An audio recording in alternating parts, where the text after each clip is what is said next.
perched on the fence. Like we got a couple like skeleton froggies that are like, it's like, what are we doing here? Yes. Meanwhile, the people now to our left and to our right have Halloween inflatables. Oh, you look like the house. So now, yes. Now you're the lame house. Right. You can't be the lame house. Right. I'm telling you, it drives me crazy. The escalation. It used to be in our neighborhood. Obviously, Christmas, right? Christmas was the time you decorated. Halloween was just, some cobwebs and whatever, right?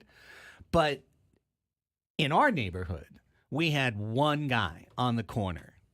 Mr. Badger. He's a construction. He does landscaping. His name is Mr. Badger. Mr. Badger. His name's Brett. But he had Badger? like literally. Yes, it is. It's a great name. It is a great name. That's a baseball name. It's a great baseball name, but it's also kind of a spooky. It seems like someone who would be like the murderer in a spooky story. Brett Hey, Badger. the Mr. plot Badger. thickens. Right. I like this. Well, he just used to have this gigantic Christmas display, like Oh, nice. a Christmas rock band with Santa behind the drums and all of this other stuff, Well, and that's like fun. a light up moving carousel, like cost him so much power money that he toned it down over the years. Well, I don't blame him. Right? These I know. days. But it used to be like that was cool because you had Brett's thing and it stood on its own. Like it was so good, no one tried to match it. So it almost like took the pressure off in the neighborhood. You know what I'm saying? Yeah, it covered all the bases of all the other houses. Right, like just skip Yeah, these houses yeah. on your way to go see Yes. his house, Yeah. and then just drive on by. Well, then all of a sudden, the neighbor across the street, which is our neighbor, he started ramping it up, and adding a thing here and a thing there. And then now, our lovely neighbors to our left have a young girl now. So now they're ramping it up. Yeah. So, last year we took it up to another notch for Christmas and we got way Nice. better lights. And I got the inflatable Christmas pug with a little Christmas hat. And we Yeah. but now I got to do it for Halloween too. Like, Yep. We stepped it up. They went to those spirit stores. My family did when my sister was in town, and I don't know what my parents like to do. My mom's on the Halloween committee for our neighborhood. I didn't know that was a thing. A Halloween A committee. Halloween committee. So they do like this Wow. little trail for like the kids in the neighborhood, that's and then it fun. finishes at our house because apparently we've signed up to do a haunted house again. So, and I have to do USD women's volleyball that night, so they'll be without me. Good luck to all of them. But they went a little bit. Last year, as we were going through the Halloween decorations, there was a lot of just old ones that were like, all right, this is crap now. This is crap. We got to get some new stuff. And so they went and bought this. It's creepy looking, and they decided to put it up last Friday night with the lights out when I got home. And I drove up to this thing, and I already saw the box. And I was like expecting it to be hung. I have to go home to this thing every day. Oh. It is like this That is like creepy. girl On a ghoul swing. on a swing, and the hair covers her like eyes. almost like and- from, what was that movie? The Ring? Is that I what it don't was? know. The girl that had the Yeah. hair down her face? And it's by the front door. It's right at the front door. So like Oh, that's creepy. if I nobody's like that home one. and the Yeah. lights are dark and I'm the first one home, I gotta like try to find my keys in the dark to unlock the house with this thing sitting next to me, and I just know eventually that thing's gonna jump out at me for no reason.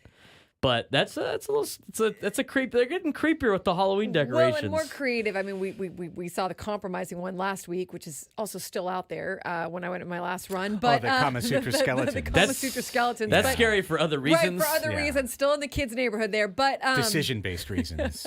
What are you doing? But this one's creatively creepy. I like this one. Now I love Halloween. I haven't really I usually go do the decorations inside. Oh, But okay. I got to tell you, Where I you can see them. got a little exhausted, this year, and It's I tough just with the baseball they're season they're going yeah on. they're still in like the little crate that you take them out and you Yeah. put them all up, and I'm like, man, what am I going to do because it's getting You have till tomorrow. I guess You and then gotta have 'em up and 2 I will weeks in leave mine up advance. longer, like I will leave it up past Halloween, so it Got still it. will. But Yeah, we're halfway through the month right now, Annie. but Come on now. what's really sad is like when I go on the runs or the walks and you see like the dead like because it's San Diego, whatever. Yeah. Like maybe people don't have their grass exactly right or whatever, and then you see all these inflatables that have like for whatever reason fallen over or like are like a little punctured and are like leaning over like like this is great, guys. KUSI does a pretty good job, like either the day before or on actual Halloween to go to some of these houses that go all out throughout San Diego, which is pretty cool. I mean, there's people that go all There's out. the one in by college by Montezuma or whatever that they did like last year they did a Sphinx, and I mean it is like in a production. I mean it is like they have a thing flying across the sky. They have a whole and they make a different theme every year. I forget what honestly I don't think they'd care if I put the address out because they want people to come see it. But it's over there by College Avenue or whatever by SDSU. But like those ones I'll go check those out every year. Those are always cool.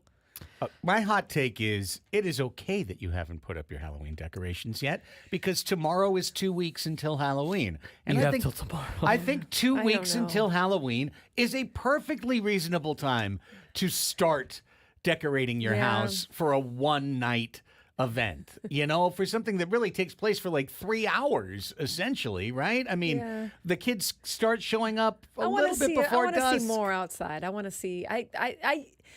It's good to enjoy it for a couple of weeks and not just that one night, right? And I have something to compare it to because I've been doing this for years, and there's just not as much up outside anymore. There's just it's a sad state for spooky season. Well, yeah. I will say, my neighborhood, I think when I was People probably don't want to spend the money. well at the but end you can't of blame 'em. at the end of high school and the beginning of college, that was my neighborhood, and now, it's not. Now it's ramped up again because there's a lot of young families moving into the neighborhood where the older families have already moved out of the neighborhood. So I think that has a lot to do with it is how many kids you have in your neighborhood. Because there have been some Halloweens when I was in college, my parents, I was I'd call my parents or whatever, and they were I was how many trick-or-treaters you got? Oh, only a couple. And then now it's, we had, hordes of kids going through the neighborhood, right? Which is great to see, a little bit of extra life in the neighborhood on Halloween. So I think it really depends on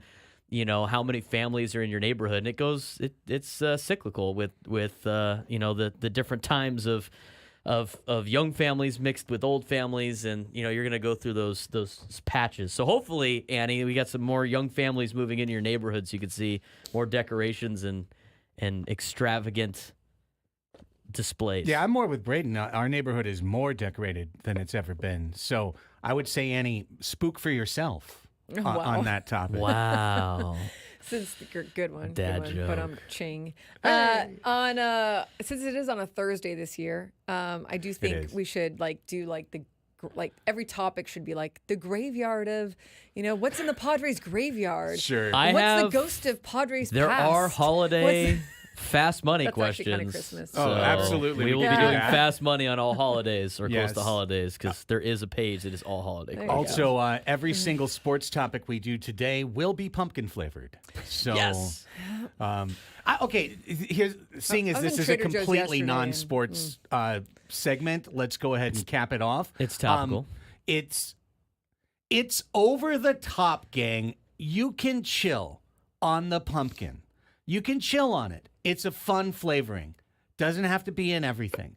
You're in Trader Joe's. I was in Trader Joe's. Oh, we talked about this in the round table. Did Yeah. you guys talk about this in the round table? Pumpkin Yeah. dog treats. That's ridiculous. The dog does not care if it's pumpkin. Dog doesn't care. Yes, I bought it for him. Of Dog course doesn't you did. care. And pumpkin is actually very good for you. It has a lot of nutrients in it. However, the problem is when it's like pumpkin cereal or whatever. The problem is the chemically pumpkin that it tastes weird. That's what I don't like. If it's pumpkin actual soup? pumpkin, As a former Starbucks fine. barista that I am, the pumpkin spice is definitely the most toxic thing you can put It's into your body. it But leaves a weird aftertaste. I you know? still put a pump in my coffee when I go to Starbucks during these months. But once October is over, no more pumpkin spice. I'm on to the Christmassy kind of flavors. But I only do pumpkin in the coffee. That's it. They have I can't do it in pumpkin anything else. everything there. Yeah, I mean, seriously, everything. There's certain things you don't need pumpkin with. Pumpkin You don't- pasta, yeah. pumpkin Yes. bread. I mean, pumpkin That's bread fine. as a sweet bread, I get it. Pumpkin Oh, bread yes. is like bread for your sandwich. No, No. no. That's Pumpkin terrible. dog treat. No, They had a don't need pumpkin it. tortilla chips that they got me. They got got me pumpkin on. tortilla They got me chips? on That's them, and ridiculous.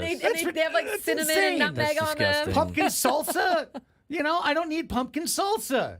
Okay, now I'm going to tell you The pumpkin the mini good. loaf in the kitchen over there is pretty good. That's That's good. very good. It's got icing on it too. And I did get the mini cone that had the pumpkin ice cream, and that was actually That's the pumpkin good. ginger one. I don't That- like it. Oh, well, that's it. Yeah. It's got the ginger frosting on it. Yeah. I thought it was actually pretty If good. it's for sweet That's actually things, pretty good. I'm in. You If gotta it's- like that. If it's not flavor. for if you sweet like that things, flavor, it's delicious. I'm out. Yeah. Yeah, I think I'm there too. Yeah. So, it's Sweet, sure. Yeah, but if you're gonna savory, have it, no. Yeah. not Just no. savory. No Yeah. pumpkin savory stuff. no pumpkin savory, no pumpkin dog treat. You No, bought it anyway. I did buy it. Yeah. There was- I And bet I'm sure your dog liked Trader it. Joe's guy Yeah. was like, There was a great pug purchase. on the box. There was a pug on the box. We I know really- it gets Craig to buy things. Yeah, just put a pug on the box. I'll probably buy it. Put a pug that looks like Sammy on the box. It's like, look, Sammy, look, it's you. He's Well, like, it's what? I'm sure you love this. Yeah. The dog just wants any type of food. Right. He's really just trying to care. get your bagel, which is probably a pumpkin spice bagel, to be honest. Since we're on the but- pumpkin theme, when do you carve pumpkins if you carve pumpkins? James and his classmates carved pumpkins Monday night. I feel like that's a little early. I think it is too, and That it's thing's not gonna here. be rotten before. It's not Yep. here, so Oh, is There that is. school? So yeah. it's- I think for the house, I think it's probably Monday or Tuesday for the Thursday Thanksgiving. Wouldn't that be about right? For the Thursday Halloween. Yeah, I said Thanksgiving, Halloween. Yeah, for the Thursday Halloween. I think that's the earliest you could probably do it. You want to make sure that the thing's not starting to rot, Yeah, like it's funky smelling. right, and start smelling on the day of. So Will you, Braden, because you could get away with it. I'm sorry. Would you go? excuse me, where's this going? Would you go trick or treating ever? Like, would No. you if you put on a costume, Once I got to high school, I stopped trick or treating. Well, I didn't need to trick or treat anymore. But it's my friends my freshman year wanted to do that. We ended up doing a haunted house Yeah. as high schoolers instead for like the kids in the neighborhood. But no, I think once you get to high school, I think you could pass freshman and sophomore year. But after that, if you're a junior or senior, go to a party or something. Like have a party or have a haunted house. Stay out of trouble, but don't be trick or treating. This was a great Yeah. Padres deep dive. Welcome back to it. Pumpkin deep dive. Pumpkin deep dive. Here's what we got lined up for the show today. We do actually have sports talk, and some of it will be very good. I think some of it will also be very good. I'm sure all of it will be good. Here's what's got. Here we got. Blah, blah. That part be was that no good. good. That part was no good. I told you some of it would be bad, and there was the part. Coming up at 11 today, Bryce Miller joins us. Yes. Be great to hear from Bryce. Always What's his opinion on pumpkin spice? We'll get. I think we need to Whoa. ask. We'll This get is- that on the record. I don't know that. I don't know either. That's what's a great question. Some Where does people he have stand on crazy the food pumpkin takes, spice? So I'll be curious. But we'll talk to him about the Padres as well, and other things going on, I'm sure, in the world of sports. But Bryce comes along primarily to start our Padre postmortem hour at 11, where today we will move along from the C-suite to the manager, the coaching staff, and take a look at how that went in 2024. We'll get your opinions on that as well. 12 o'clock Sports Fix at the midpoint of the week. 12 o'clock on Wednesday. We'll give that to you. Of course, we'll get into the playoffs. We'll do that next. We'll play Mind the Gap today for our silly game with concert tickets as a prize. At 1 o'clock, he'll make his debut here on Annie and Elsten. Abe Zapeda. He is the San Diego Wave FC reporter for San Diego Punto Football, Tony and Chiva's site. We've had Tony Sanchez on so many times. Abe's been at every game. He's at every press conference. He's the guy that goes to training. And tonight is the last night of the year that the Wave will play a meaningful match. Tonight's match is deeply meaningful.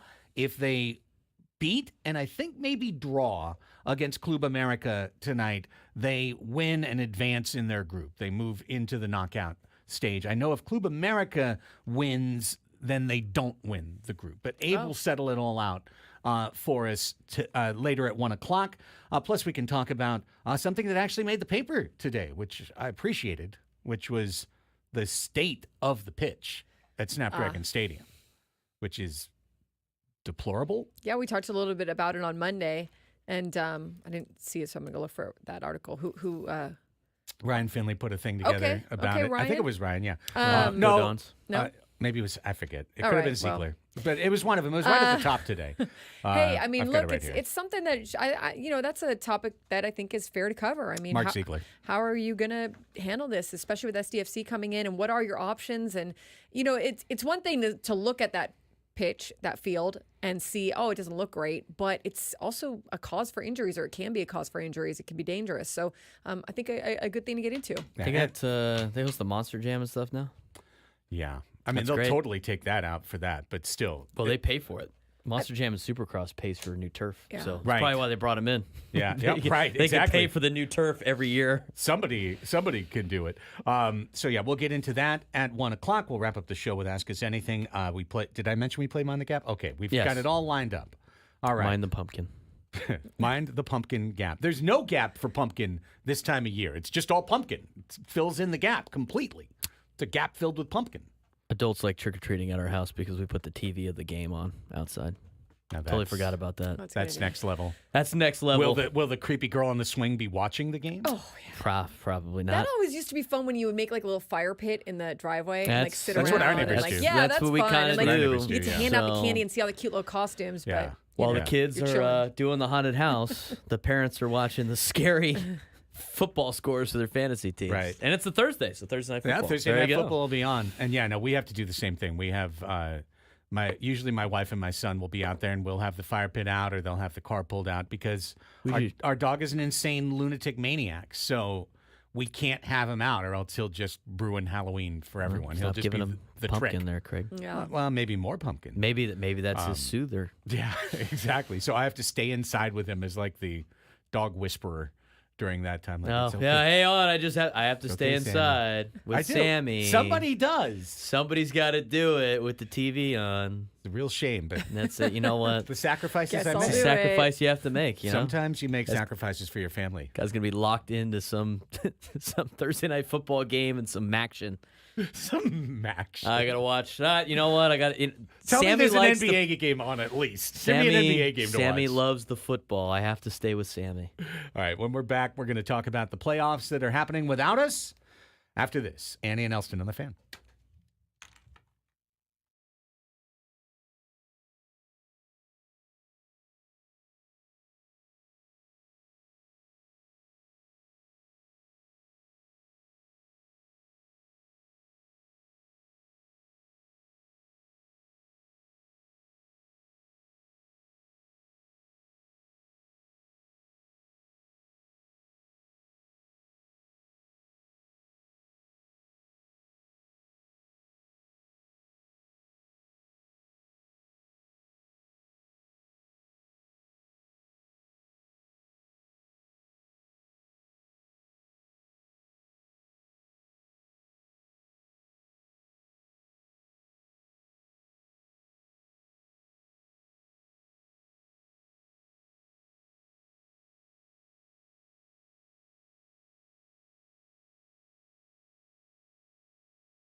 Welcome back, everybody.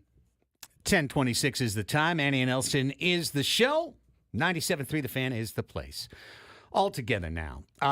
Let's talk a little playoffs. Today, Game 3 of the National League Championship Series resumes. It's the Dodgers. It's the Mets, of course. We are the sad folks looking through the plate glass window. That could have been us. Squidward watching Patrick and SpongeBob. Exactly. That used to be our playground where they're out there running around. Instead, we're out here watching. We're stuck inside class. Did the Mets turn the series with that Game 2 win? Obviously, we'll find out more today. I have always maintained that Game 3 is the most important game of a 7-game series, regardless of the outcome of the first 2 games. Because no matter what, if you're down 0-2, like the Guardians are, you come home, you win Game 3, you've established a foothold in the series now. Now you've got an opportunity. Now you've got another game at home that you can build that momentum, take the 2-game, turn it to a 2-2 tie. Now you're down to a best of 3. Now you've diluted everything they've done. 1-1 series like this, team that grabs Game 3 historically wins over 70% of the time when you win that Game 3. And if you're up 2-0, obviously Game 3, you can throw the hammer. Because once you're up 3-0, there's one team ever that's come from behind to do that. When the Padres won Game 3 of the NLDS, we saw that stat. Well, teams that win Game 3 typically go on You had to remind me. Right. They go on, they win 70% of the time, 70% because the odds are good, right? Like you only have to get one win out of 2. Same thing with whoever wins Game 1. I mean, they said the same thing when the Dodgers won Game 1, right? And then we saw that 30% ended up being what the Padres did. But anyways, I think, look, when you're up 2-0, if you go up 3-0, I mean, it's not impossible for the Guardians, but that puts a whole lot of pressure. But if you can get that first win out of there in Cleveland, you're at least in the race again. Like you're at least kind of, sitting in a decent spot. I feel like the Mets have a chance today because they've got a true starting pitching advantage today. And maybe Walker Buehler delivers a really good start for the Dodgers. But frankly, I don't think he's going to. Even in a game where the Padres didn't hit well for 4 of the 5 innings that Buehler was in the game. Obviously, they got 6 off him in that 1 inning. But in that entire outing, Annie, he had 0 swings and misses. Yeah. 0. So that's what he's bringing right now is hittable stuff to the plate. And, when I was watching the Guardians in Game 1 with Alex Cobb out there, like whatever's left of Alex Cobb that they trotted out there for the Indians, it's like he's doing the best he can. He's a veteran, but every pitch he throws, they can hit. Like there's nothing he can throw that he throws past them or fools them with. And that's where Buehler is right now. By contrast, Luis Severino, is kind of a bang average pitcher, but he's got some swing and miss stuff. He's got that nasty sinker. He's got that nasty slider. We've seen him do the job. So if the Mets can capitalize on this starting pitching advantage, all of a sudden, then the bullpen comes in early for the Dodgers again, right off the heels of a bullpen game. And now you've got them once again primed for the slaughter where Yamamoto has to shove in Game 4. Yeah, and I saw from Jack, who covers the Dodgers, that they're, Yamamoto's supposed to be their Game 4 starter. And then they're looking at Flaherty like a maybe, because it sounds like then they're looking at what could possibly be a bullpen day, depending on whether they win or lose. So, I mean, look, you let the Mets get too far ahead there in New York and you got your backs up against a wall, but the Dodgers are probably sitting there on the other side. Like we had our backs up against the wall with the Padres too. It's going to be some good games here in these middle games for the series. Meanwhile, isn't it interesting how Shohei Ohtani continues to be treated as if he is dominating the playoffs while he's actually really, really struggling? I think that's just fascinating to me. It's like, he's still kind of just getting the God wash for everything he's doing. Shohei Ohtani has struck out 12 times in 27 at-bats. 12 times in 27 at-bats. That's almost a 50% strikeout rate. Yeah, his postseason is not going to the magnificence that his regular season went. And you still get the graphic popping up, 3 batters away, and then he I think that I get it. He's a one-of-a-kind player. He's a unicorn. He's a terrific player. But at the same time, like, he's not having the kind of postseason, the numbers. Like, it's too bad that some of the attention that other guys are having are not getting for the season that they're having, the postseason they're having, isn't the same, because there are guys having a really good postseason that you could focus on, but all that attention is just going to Shohei Ohtani. I mean, Francisco Lindor deserves that graphic. Yeah. If anyone deserves that graphic, Francisco Lindor deserves that graphic. He's hit a couple of home runs this postseason, even though he's just 2 for 9 so far in the NLCS. Shohei has the one off Dylan Cease, that second time up. That's it so far. And I'm not trying to speak a Shohei God game into existence today. The Dodgers need it, that's for sure. But I think New York is going to be riled up. I mean, who wouldn't want a Subway Series in New York? I mean, I guess Mets fans. They'd probably rather face the Guardians. But in general, they got to be fired up for this. And the devil magic, the voodoo, the grimace luck, whatever, the OMG that the Mets have carried, this is their game here, game 3. This is their game to get fat. Yeah, in terms of like marketing, and look, of course, MLB would want the Dodgers and the Yankees, because marketing Shohei Ohtani is a big business and a lucrative business, and they all know that. And you can tell, by obviously what's happening in Japan and what happened even against the Padres when they played with Yu Darvish and Shohei Ohtani and Yoshinobu Yamamoto. So there's a lot of money to be made in the Dodgers being in the World Series. However, you ask me, I want the Mets. Go Mets and Yankees. Make it a New York thing. I think it's interesting, but it's because it's obviously all going to take place in New York, and it's a Subway Series like that. But at the same time, I think it could be a lot of fun. These are two. This is where all the action takes place. Like, you could do all the Big Apple graphics. You'll get sick of it after a while. Right? Oh, and yeah. The subplot I'd be interested in is the Soto recruitment series. Basically, the team that's got Soto against the team that wants Soto, and they're both like, "Hey, come here, Juan. It's great to have you here, man. Wouldn't it be better if you were over there?" That's how I would rationalize it if we get an all New York World Series. Yeah. I mean, I like New York, so I don't. But some people probably hate it. They'll probably hate it. If you're media covering it, you would love it.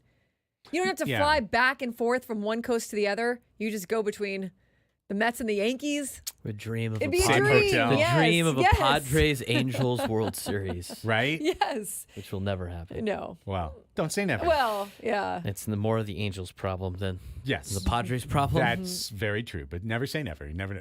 Artie Moreno could sell the team. Mm-hmm. Something could change. Some miracle could happen. I'm gonna stick with never. You're not really enticing me to change my opinion on that, Craig. Well, meanwhile, on the other side, if you were rooting against the IBM of the playoffs, New York versus New York, you were rooting for the Guardians last night, which was a tough hang.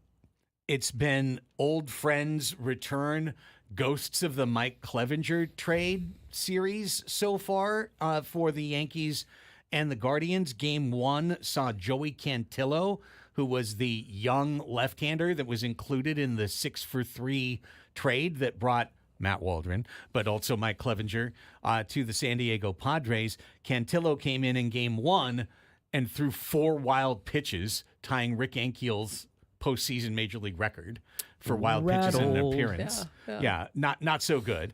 And then last night, Braden we were chatting about it right before we hit the mics on this morning.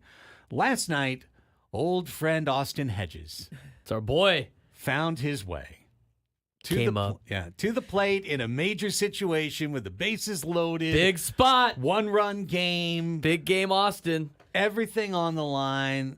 And I turned to the guy next to me and said, he's going to get to 2 strikes in a hot hurry, and then they're going to throw him a slider down below outside the zone, and he's going to take the longest swing you've ever seen, and it'll be strike 3. And, I'm not right about everything all the time, but when it comes to Austin Hedges at bats in key spots, I think I can be right about that just about every time. Austin Hedges would turn to you and he would hold up his ring finger and he'd say, I already got one. Got one. Yeah. I already got one, man. And he did last night. I mean, that's crazy to think about. He did. Travis Jankowski has one. Like, there are guys that will Will Venable, whoever, he's with the Rangers, right? Yeah. He wasn't playing, but he's part of the Nonetheless. system. Nick Hundley, right? There was plenty of guys that were part of that Padres clubhouse that can now look and say, I got a ring, just Austin like Martin Hedges Perez and is the Xander Bogaerts. definition of didn't do anything to help with the class project. Yeah. Got an A. Got an A.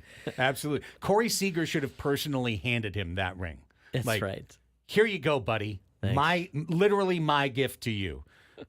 You didn't earn this. Here it is. Please enjoy. He earned it. He was a part of the team. He did. He was you a know, part of the It team. was a very Just strange like- sight seeing the like rallying cry being Austin Hedges, you Yeah, know, and then Austin even Hedges. this year they're like, oh, the WWE belt for the player of the game has to go through Austin Hedges. I'm like, what? He's got to make Why? himself feel like he's part of the team somehow. I mean, He's learned from Profar. He's like, if I'm the vibes guy, vibes guy. then it's all, no matter what happens, I'm the vibes guy. Vibes it's guy. good. I'm Well, good. Love vibes Now, guy. Profar came through with a Profar huge produced, shoot. right. Profar came through with an all-star season. Hedges comes through with that strikeout. Can I buy tickets to the Saxy section in Cleveland? How did Is he that do? okay? How did he do in the regular season? I want to be fair to Austin Hedges. My right guess now. would be a buck Yes. 80 would be my guess. Oh, and I think I'm going to take, 203. Wow. Oh, no, never mind. That was his on-base percentage, 152. Is he 152 one of the batting main, average. catchers though, like a starting catcher? No, Like, 132 at bats. Okay. Well, Delivered negative 0.6 BWAR this year. OPS plus of 21. The guy has So a he's career. 80% worse than an average major league hitter. He has a career 186 batting average. Career 186. That's insane, dude. yeah. that's By the way, that's insane. in 2,129 at bats in the major leagues that he's earned. He's earned over well, I mean, you 2,000 look at bats that- in the big leagues. You look at that offense, and it's like those teams Anemic. have to value what he brings behind the plate. For sure. Because why else are you right? Like, the fact that he's still in baseball and with the number, that career number, you know. I don't think it's every team that values that anymore, but there are certain teams, right? And look, he got a World Series ring last year His career in the numbers playoffs this year. career numbers with just the Guardians: a 166 average, a 223 on base percentage, a 264 slug, an OPS of a 487. His OPS plus as a Guardian is 38. The league minimum is 100, or the league average is 100. It's a 38. Do you know what his OPS plus was for the Texas Rangers? I'm looking it up. 16. 16. League average is 100. He That's hit 18 homers in a insane. year for us once. He did. And he would laugh. He would laugh right now. He'd be like, "Where are you guys sitting? Yeah. Oh, you're sitting in the radio studio. Guess you're not yeah. covering a postseason game." He would Jerry Jones us right now. He'd be like, I'm playing in a postseason Yeah. game, and I have a World Series ring. don't listen you to wanna- yahoos with a microphone. That's right. We talk to the real If you want to fans out consider there. what he's doing playing, then go ahead, man. Pop off. I mean, he's still doing it. He's he's getting his paycheck every week. He is. He's a Major Amazing. League Baseball player who should never, ever, ever be allowed to bat in a postseason game Ever. with runners on. I guess I am surprised that they didn't. What inning was that? It was in the 5th inning. It's because Stephen Vogt hit for his first catcher the inning before. He hit for him in the 4th inning, and then brought up his big gun off the bat, David Fry, and it didn't work. I think Fry even hit into a double play, and then Hedgie got locked in too early in the game. Just, you can't do it. He's an automatic it's out. also kind of, I mean, unless they're carrying 3 catchers, which I doubt they are, like, you got to hope nothing happens to your catcher for the remainder of that game, right? Yeah. I mean, it's in a postseason game. That's a interesting move to make. Will was Myers a is drag. ready to go. Yeah, Seriously. They No, should have an it was a emergency drag. catcher like they have emergency goalkeepers in hockey.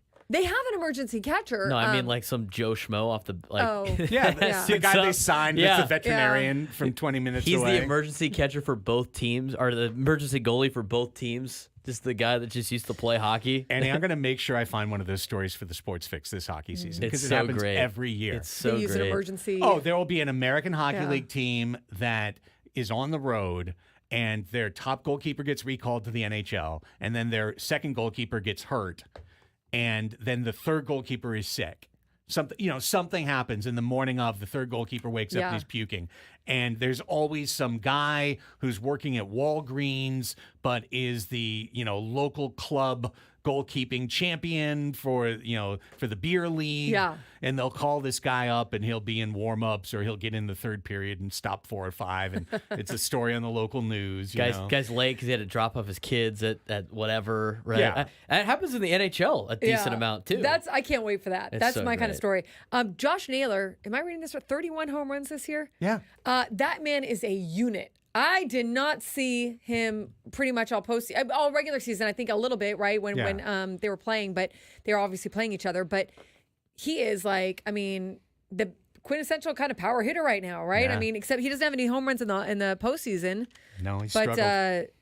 31 home runs in the regular season. Well, the postseason's an abstraction of the regular season, and we should ignore it, right? That's what I keep saying. Baseball is Through stupid. the tears. Baseball is stupid and no one should watch. That's just the bottom line. Everyone knows. But yeah, Austin Hedges batting in the 5th inning of a playoff game. Yikes! When we come back, we got to play this. When we come back, here's the other thing for the Yankee game last night. They brought John Sterling back. Yeah, for the end of the season and the playoffs. Yeah, and for the playoffs, it's going wonderfully. It's going just the way you thought. I loved it. It's going exactly the way you thought it would. We'll play that when we come back. Plus, Drunk baseball players. baseball. Drunk baseball It was runners. hilarious. Drunk base runners. I to get to a point in your career too, and his age, where he's like, "F it, I don't what care. do I care?" He's already Yeah. retired. They Yeah, brought he's him already back. retired, you brought right. me in. What are you I'll gonna say do? what I want. Fire Say me? whatever I want, right? No doubt. We'll was bring you great. that when we come back. Andy and Elsten with you. Your midday hang on the fan.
Back with you on Annie and Elsten.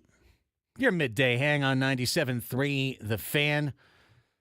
All in this really awkward portion of the year right now, which is baseball season's not over. It's over for us. The off season isn't here yet. It will be, but not yet. So nothing's directly happening with our club. Winter is coming. Winter is coming. House Stark was right. The awards aren't even out yet, so we can't even hash over that. We don't even know if they have an awards for the Padres, like their own team awards.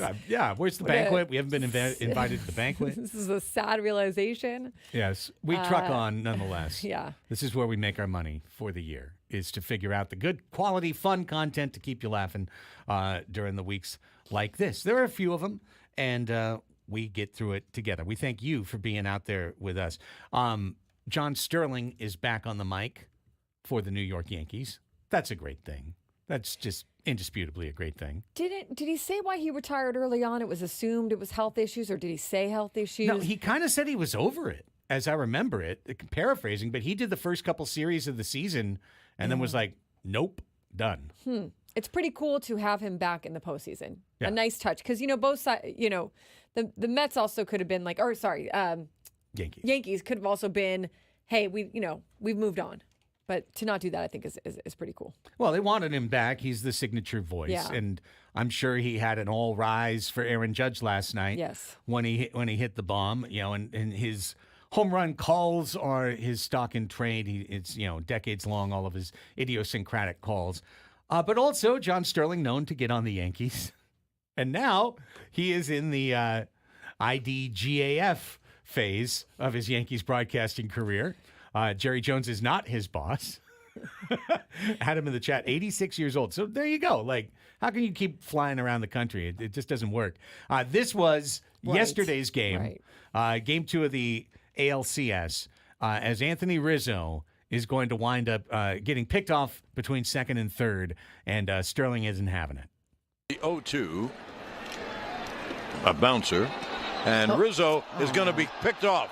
He's in the middle between second and third. Hedges now throws to second, on the way to third, back to second, back to third, tagged out, end of inning.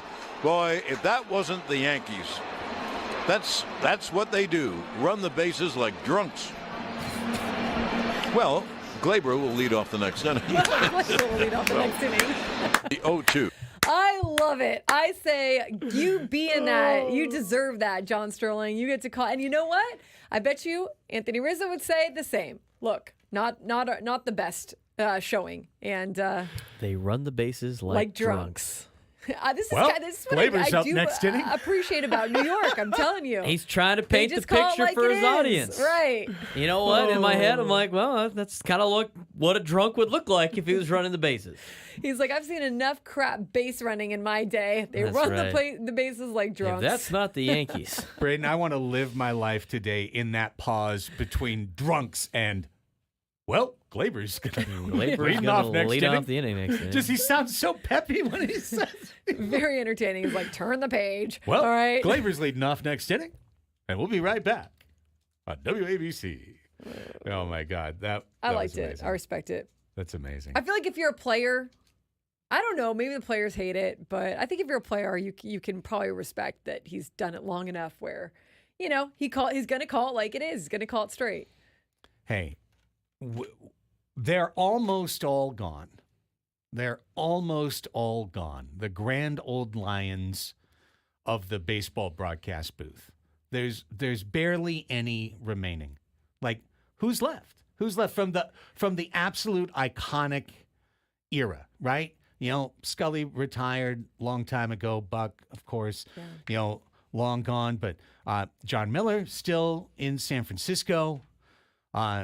Sterling trips back here for a minute. Joe Castiglione just retired for WEEI. I'm talking about the guys who have been there so long, Skip Carey, right, in Atlanta, that they can call it like it is. That's the type of broadcasting that I grew up with, the Chick Hearn style, like, tell it when the team is bad. Nowadays, it's the more, sorry, Joe Davis style, like everything is beautiful, company man, everything is crisp and neatly pressed. And they would, someone would send a memo if Joe Davis said the Dodgers are running the bases like drunks. There would be, in many organizations, a text or a memo or an email or a conversation, or you just wouldn't get hired back the next year. It's because it's only, or many times supposed to be a positive Disneyland-ish experience, and I think too, when you look at New York, I mean, if he doesn't say it, the reporters are going to ask it after the game, and the New York Post or someone was going to headline it. If that was the reason they lost the game or something, ran the bases like, there's just more possibility anyways for what you're seeing on the field to become, more of a question or more of a topic for conversation.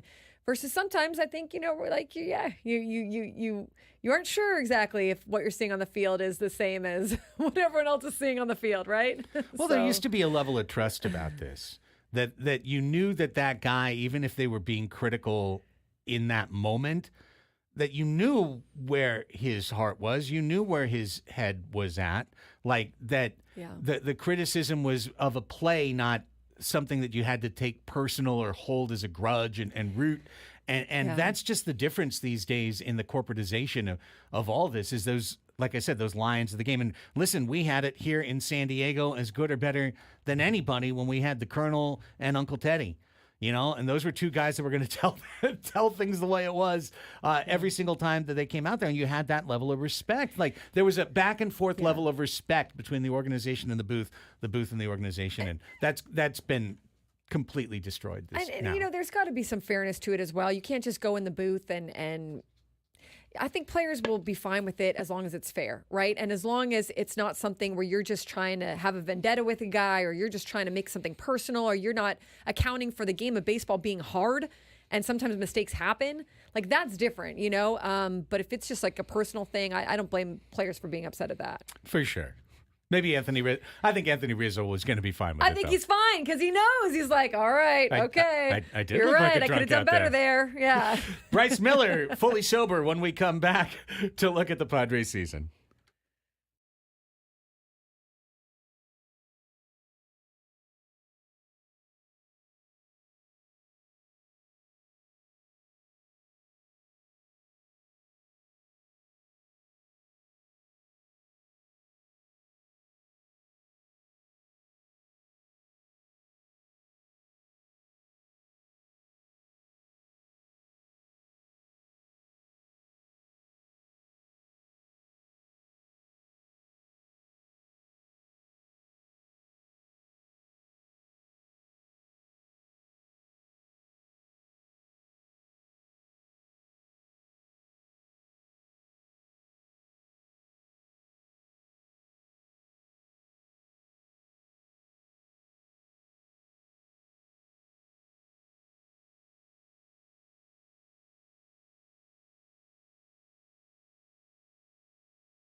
It's 11 o'clock. Welcome back, everybody. Annie and Elsten here with you. Hour number 2 of our midweek edition of the Midday Hang.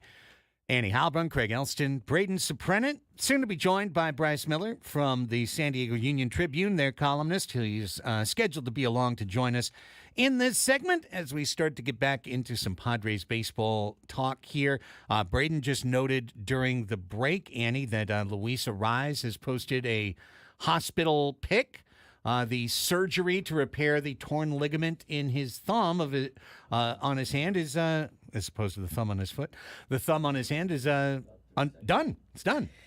Yes, and he talked about in his post, he said he pushed through an injured second half of the season. Despite the pain, he continued to play, but it became clear that surgery was needed to fully recover. He said the process went smoothly, and so now he'll focus on healing and getting back. And he makes a heart hand with one hand. Oh, half a heart. The one hand, it's a half heart. He would make it with the other hand, but he can't because it's like in a sling. Right. Yeah, we don't recommend that. Well, we're kind of all brokenhearted too. Yes, so he's really trying though. Yeah, the half heart works. But I'll tell you what, who never comes at his job half-hearted, that's the columnist of the San Diego Union Tribune, the great Bryce Miller, joining us on the 97.3 The Fan hotline right now. What's up, Bryce? I'm going to need a minute to process whatever that introduction was, but yeah, I'm doing okay. Just wordplay to go from a Luis Arraez Instagram post to you, my friend. It's great to have you here. Oh, I missed the post, so you're going to have to catch me up on that. Oh yeah, he's had his thumb surgery, and got it. Yeah, and he did the heart thing, but he could only do it with one hand because his other hand is all wrapped up. So it was a half heart, and so that's what it is. Got it. Now we're on level playing terms. There we are. Now we proceed. As each day goes along, and we work through our 5 stages here with the San Diego Padres. What are your reflections on what we witnessed a week ago? Kind of conflicted in terms of taking a step back and trying to look at that. Just what an incredible season, a record-setting season when you think about the post-All-Star break and how much and you had a batting champion, you have a no-hitter in there, you had the most wins by any team in the second half, and then to have the bats kind of fall out from under you in those last couple of games against the Dodgers. If somebody would have told you at the beginning of the season that no matter what happened, you had to win one of 2 games against the Dodgers, one of them would be at home, and you would be in the NLCS, and you would end the Dodgers season, I think every single person who follows the Padres would have taken that. I mean, baseball's weird. I mean, that should be the overarching rule for every conversation you ever have about baseball, is that baseball's weird and 2-game losing streaks happen.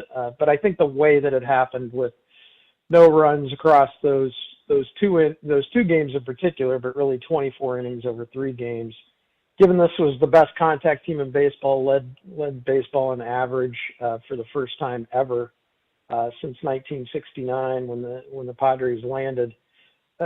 Just kind of piecing those 2 parts of it together, it's hard to kind of process how you feel about that season because there was just so much success and potential, but to see it end the kind of way that it did, I think anybody can handle.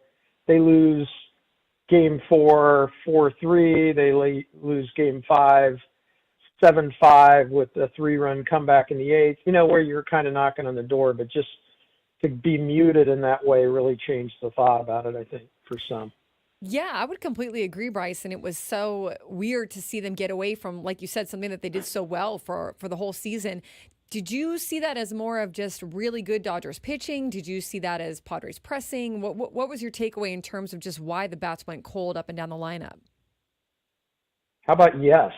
Yeah. Both questions. No, I agree. I guess. I mean, there's no doubt because the Dodgers carried that scoreless inning streak.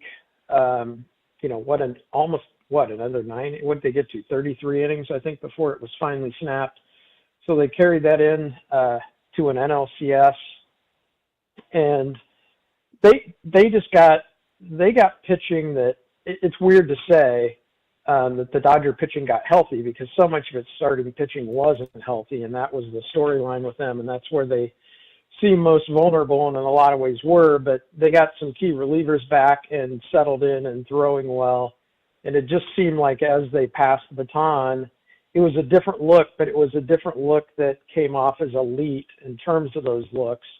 So the pitching, no doubt, deserved a ton of credit. But, you know, as I put in that last column from Game 5 up in L.A., you know, Mike Schultz said one of this team's strength was being elite adjusters. And if you're going to go to an NLCS, if you're going to move on, if you're going to beat a team like the Dodgers when you have them against the wall, you have to be elite adjusters, even if their bullpen is throwing as well as it has all year. And, you know, in clutch situations, you know, Darvish, he was elite in Game 5. Yes. And, you know, Kike Hernandez had to adjust and had to find a way, and he jumped a first pitch fastball, which he talked about after the game. He adjusted a little bit for who he was facing and why he was having success. He was getting Dodger hitters behind in counts, and that led to a run and then another solo home run to Teoscar Hernandez. That's going to happen potentially 2-0 games or games you should win with this offense, but they didn't. So they didn't do enough offensively to adjust to that pitching. So I think both are true.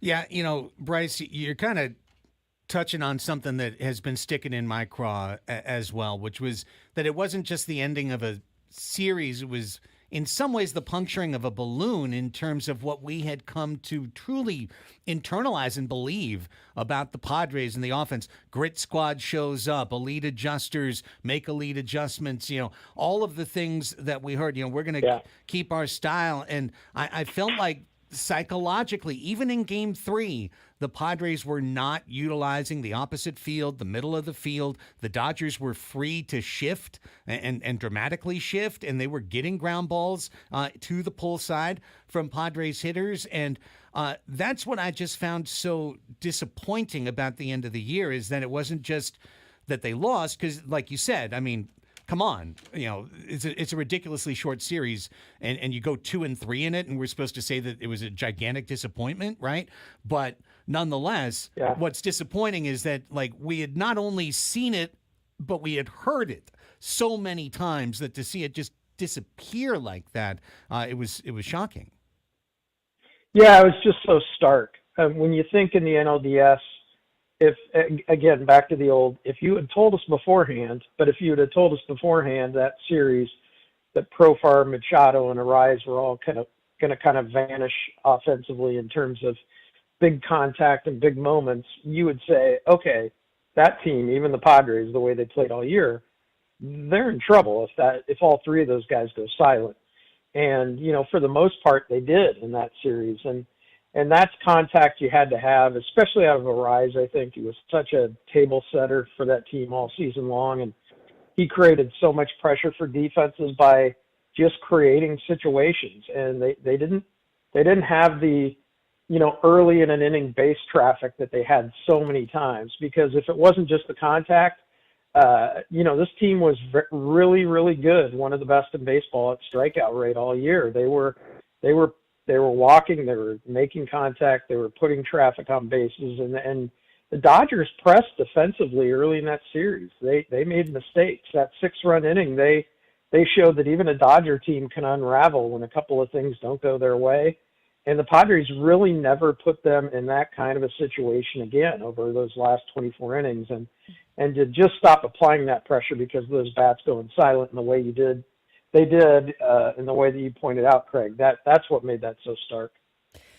Bryce, there are plenty of guys coming back who are regulars on this team, but then there are plenty of guys who are free agents, and it's hard to know what their financial situation is exactly for the Padres. But when you look at Ha-Seong Kim being a free agent, probably going out there and getting more of a long-term contract, although who knows, right?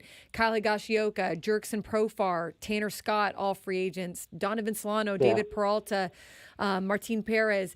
Is there any in your mind, even Luis Arraez, he's not a free agent, but he could be traded, as you heard him talk about after the loss on Friday. He's at least got that thought in his mind, like, will the Padres trade me? Who is imperative in your mind to bring back if there is a player or two that you're like, this guy, if they can make the money happen, you know, feel like he needs to come back? Well, it's so hard to say who it's imperative in terms of what the market will lay in front of them. I mean, no one in their right mind thinks Jurickson Profar is going to be a $1 million 1-year guy. It's just not going to happen with the kind of season he had, an all-star season for the first time in his career, even though it's his, 11th season.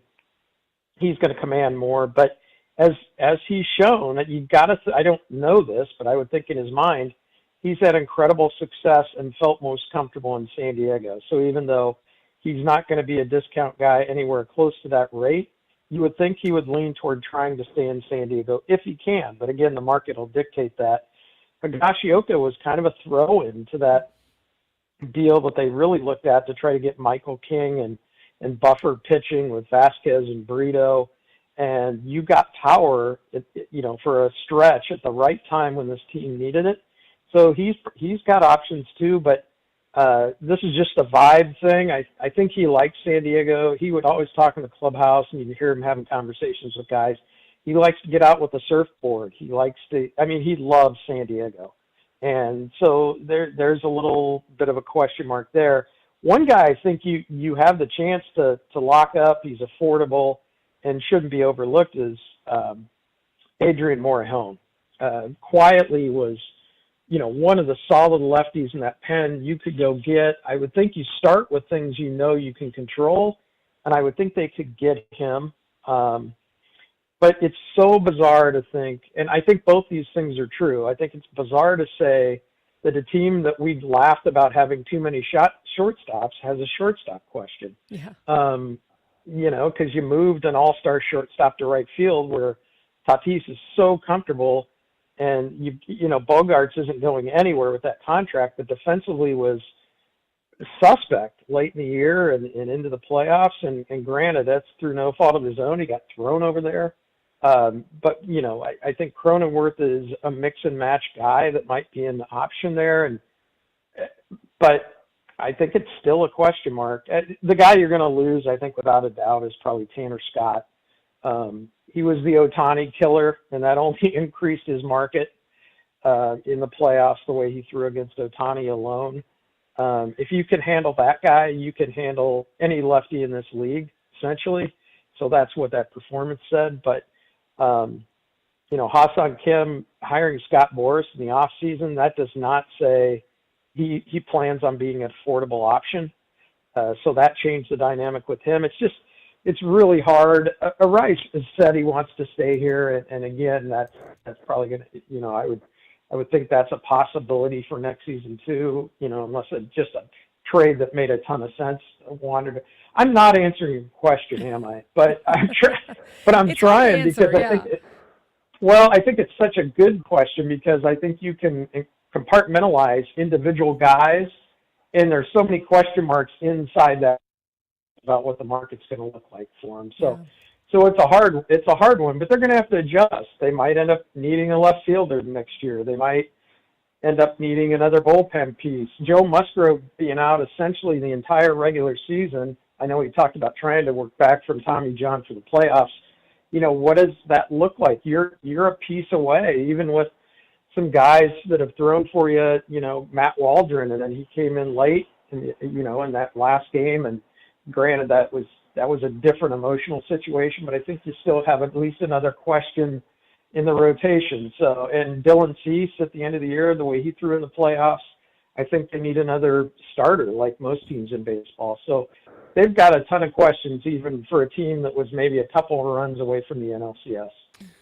Bryce Miller from the San Diego Union-Tribune joining us. And Bryce, this is where it goes from, it goes beyond complicated to wild. Okay, and these numbers, I'm gonna be saying them so many times I know this winter that I'm gonna have them memorized before too long. But just from this year to next year, Fernando Tatis Jr. gets $9 million more expensive to be the same player. Yu Darvish gets $5 million more expensive. Jake Cronenworth gets $4 million more expensive. Yuki Matsui gets $2.5 million more expensive. Wandy Peralta gets almost $1 million more expensive. You paid all of the Marlins paid all of Luis Arraez's $10.6 million contract. Next year, whatever that cost is, that is put into your payroll. just those players alone right there, back of the napkin math, Bryce, that's over $30 million more dollars for the same team. Now, we haven't even gotten to if Jurickson Profar gets a reasonable contract for what he has done. Let's just give him $10 million for the purpose of the 10 million, argument.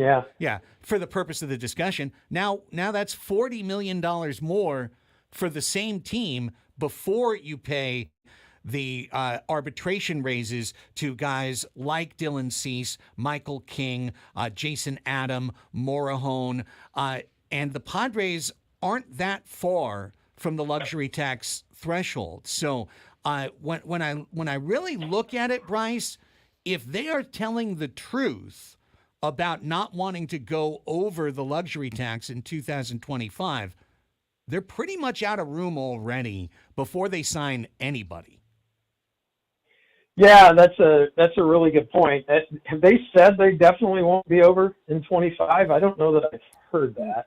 No, Kevin reported that they were going to stay around the same payroll, but Oh, okay. Well, to Craig's point, then that's a tricky question because they trimmed more than 90 million off a year ago, and the objective of that first objective was to stop the clock on the penalties for the CBT, essentially the luxury tax, which were significant because they compound and get worse the longer you're over it. But they've reset that clock, so they could spend more than they did a year ago potentially, depending on what they think their window is. And I think with these aging contracts you can't get rid of, I think they're going to feel obligated to make a run immediately if they can. I mean, they're locked in so many other places. So if the question is, do you go back over that CBT because the penalty is going to be a lesser penalty because you reset that clock?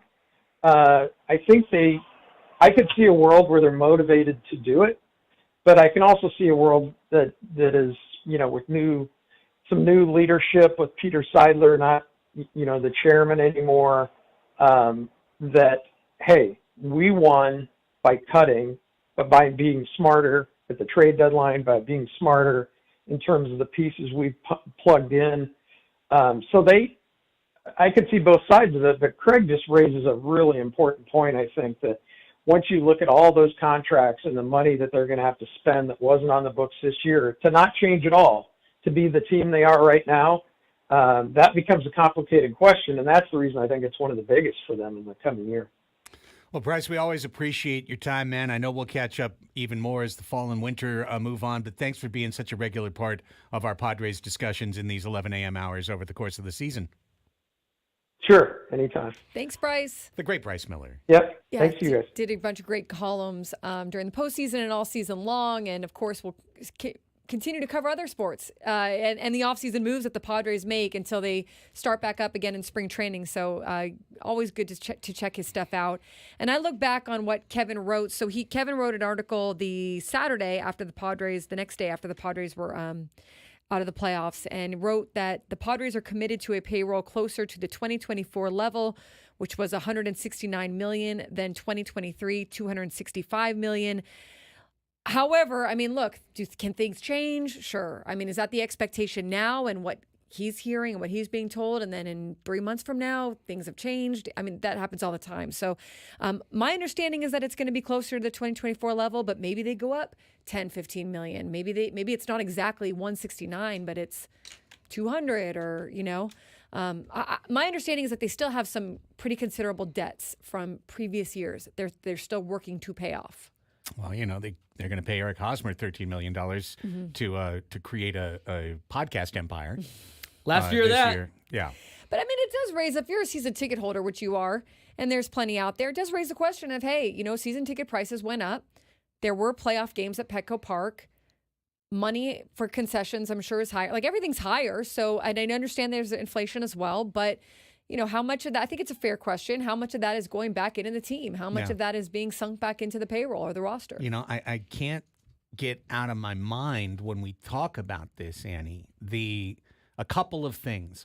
All the different moves that were quietly made alongside these transactions to lower the Padres' costs, such as adding a prospect to the Marlins trade in exchange for them paying Luis Arraez's Right. salary, such as Yu Darvish going on the restricted list for most of the second half That helped them of out. the season. That was a cost-saving maneuver for the Padres that helped keep them under that line this year. They did a lot of that this year, a lot of these kind of tiny cost-saving maneuvers, and it was something that we barely noticed because we were caught in the swell of the season, right? And the players that had come to the team. But this team was very carefully assembled to be as talented as it was for the cost that it presented. And Yes. it's just the math doesn't math to just say, okay, bring it back, because there's so many players beyond the free agents to the arbitration guys to the built-in raises that are going to get paid more to do the same thing. And I really come down to two spots as we get ready to go to break. And I don't know if this sounds dire or just a call to action or what, but I see, when I look at this and analyze it, I see two obvious paths to go forward. One is to dam the torpedoes, to deliberately go over the tax this year, and to have a game plan to get back under it a year later when other contracts come off the board, when the Hosmer money finally disappears, so on and so forth. Not that $13 million is the difference in everything, but still, that's what Luis Severino cost this year, was $13 million. That's a mid-tier starter right there for your team. So that's option one. Option two is to trade a major contract. They might need to trade a major contract. They To- might need, yeah.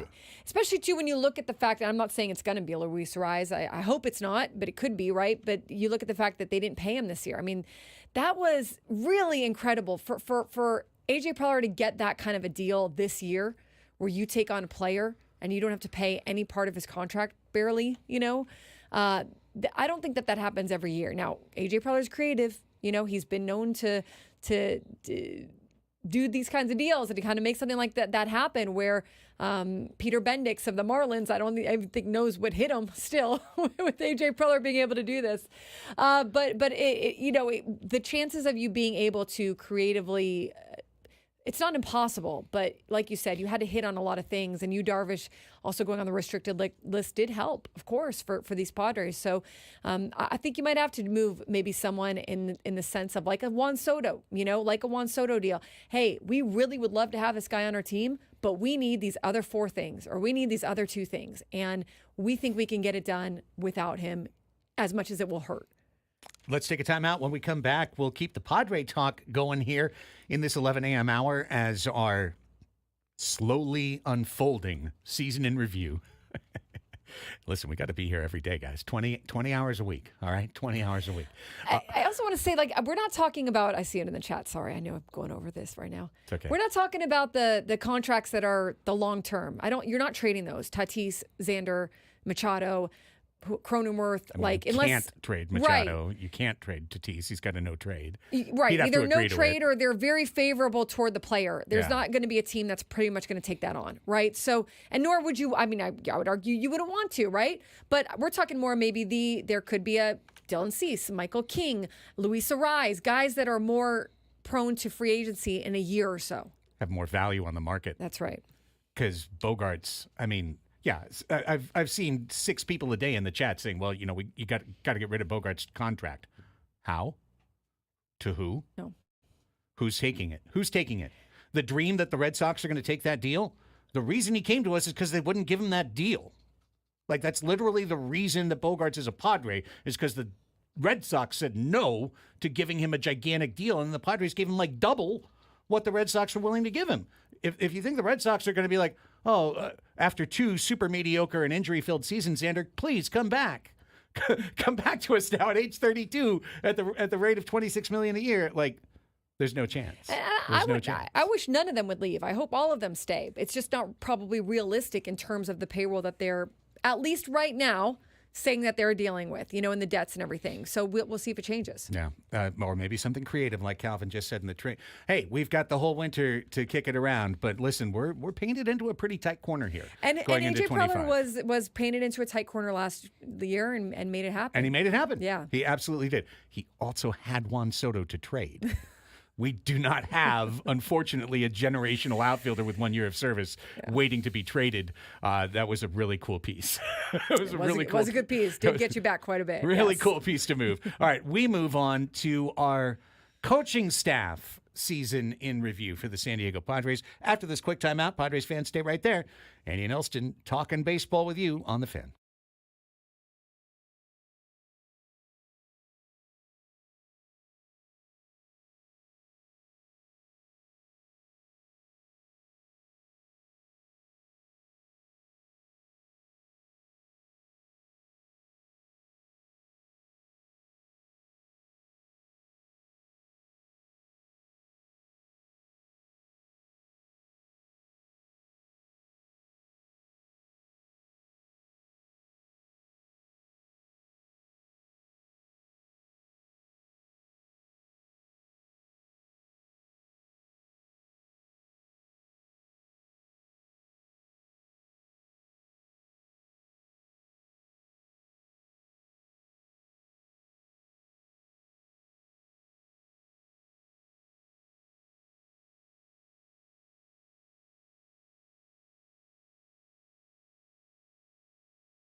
Baseball coverage on 97.3 The Fan is presented by T-Mobile. Head to T-Mobile.com and get a great deal on an iPhone 16 Pro. Thanks to Bryce Miller for joining us. Till the actual offseason happens, all we can do is look at these numbers, look at the costs, look at the debts and obligations, speculate, try and figure it out. I mean, especially because the Padres aren't going to come over and open up their books and say, all right, here's where we're at. You know, here's where we're at. Here's where we're going. This is what we have. I think you have to think of it too, like, and you know, some of these contracts also, again, were not AJ Preller. That's been reported. They were made by Peter. So you're working kind of with a front office that is trying to put all those pieces together, right, in terms of how to go forward and everything with the long-term contracts. There is a mandate in baseball, and it's like a complicated process, but when you hit the top of your debt ceiling for a team, because every team is going to take on debt, but to the extent is what matters here. MLB doesn't allow you to spend to a rate that is exceeding you paying off that debt. And the reason they do that is because they're trying to prevent against clubs from being in a very bad situation. Right. Where Going belly up, basically. Yeah, going belly up or a big fire sale. And we see that happen anyways, but like exactly, like, you know, ownership problems. So it's just a rule. I mean, it's just a rule. And I don't know exactly where the Padres are, but that is, I know that their debt was up against that and that they have to pay that off in you know, congruence with also their degree of spending. So does that make things a little bit creative? Yes. And does that make it maybe them going to the playoffs and raising season ticket prices and all that good stuff means they'll be able to pay some of that off faster and move toward a position where they're not in that, you know, a deal where they've got to do this in terms of baseball, you know, this or that. So there's stuff that is like obviously above our pay grade, and that I'm sure I'm not getting 100% right here, but you have to think of it like that, where it, you know, it's kind of like you got to pay in that congruence is the word that I'm reaching for, but it's not exactly the right word. And so the Padres, though, look, you know, I think they're in a decent position because of what happened, because they were able to make the playoffs. They had some games at home. I don't know that gets them through the roof, you know, but it should certainly help. I mean, that was the whole deal the last few years, where everything ideally was for them to make the playoffs and to be able to get that money, and raising season ticket prices was still part of that. And so they should be in a position, I would think, where they can put some more money back into the club. Yeah, I certainly hope so. And, you know, listen, the veteran players on this team also, they have been given unprecedented investment that they need to return on year after year after year. So, you know, I don't think it's unfair at all to say that the first two seasons of Xander Bogaerts' tenure in San Diego are below expectations. You know, he played okay in 2023 in April, in September. He had giant hitting, you know, like torrid hitting in April and September of 2023. In between that, he was injured and largely ineffective. This year, he was moved to second base. Before he got hurt on the shoulder injury, he was generally bottom of the league in terms of his production at the position. Then he came back. He hit better for a short period of time. I think he played really good defense at second base when he came back from injury, but he only hit for a little bit of average for a little bit of time. And then he kind of settled right back into being that 250s, occasional power, not a lot that he was giving you. And then when he moved back to shortstop, listen, not his fault. He had to do it. It was an injury situation. But let's be honest, he was the worst shortstop the Padres had this year. Mason McCoy was a better fielder, and Ha-Seong Kim was a better fielder than Xander was this year. That's not saying he's the worst or whatever, but he was the worst of that group of three, you know, that we had as an option to play the position. So I think we're all hoping for a Bogaerts all-star season, you know, for 1 year that he goes out there and plays like a $30 million player. So we feel like we got some bonus on that $25 million salary. So far, you know, he's been an okay player, but he's played kind of like a $10 or $11 million player for the Padres for the money he's gotten. Yeah, I think he still has it in him. Xander Bogaerts is such I know, you know, it's all about, and he would agree that it's all about the result on the field and how you play on the field. But man, this guy knows so much about baseball. He's a terrific person, terrific player, great clubhouse presence. Guys in there respect the heck out of him. And he has won 2 World Series, and he's played with some of the best players in the game. And it's not like he doesn't know what he's doing and know what's going on and understand the situations. And I think it can be difficult. And he's going to be going into year 3, and he knows that. It can be difficult to make that switch into a new club where maybe the communication with you is a lot different, where you're being brought in and you're not exactly sure what your role is, and it's never really been made clear to you, and you're also being shuffled around a little bit. I think that there's a lot of things that can go into play there. So I think that there's great years left for Xander Bogaerts in terms of being a good player and a productive player and a player that can help this team. I do think it was hard this year in terms of what is his, imagine you walk into spring training, your first day, within the first 2 hours, and you're like, guess what? We're going to have you move positions, the position that you've played your entire career. And look, I mean, he handled it like a professional. Then he moved back. Then he had the injury along the way. I think that I hope for him for a season of health where he's able to stay at his whatever position that is and is able to just kind of focus from spring training on being the hitter that he is known to be and the player that he's known to be. Yeah. I mean, listen, it's imperative for the Padres. It's truly imperative. I mean, because the joy of long-term contracts is the knowledge that you've got this team for years to come, that it's not a one-year thing. It's not an Oakland A's, 2001 Oakland A's, here today, gone tomorrow, type situation. The flip of that is there's a numbing sameness that turns into sadness when those players aren't producing.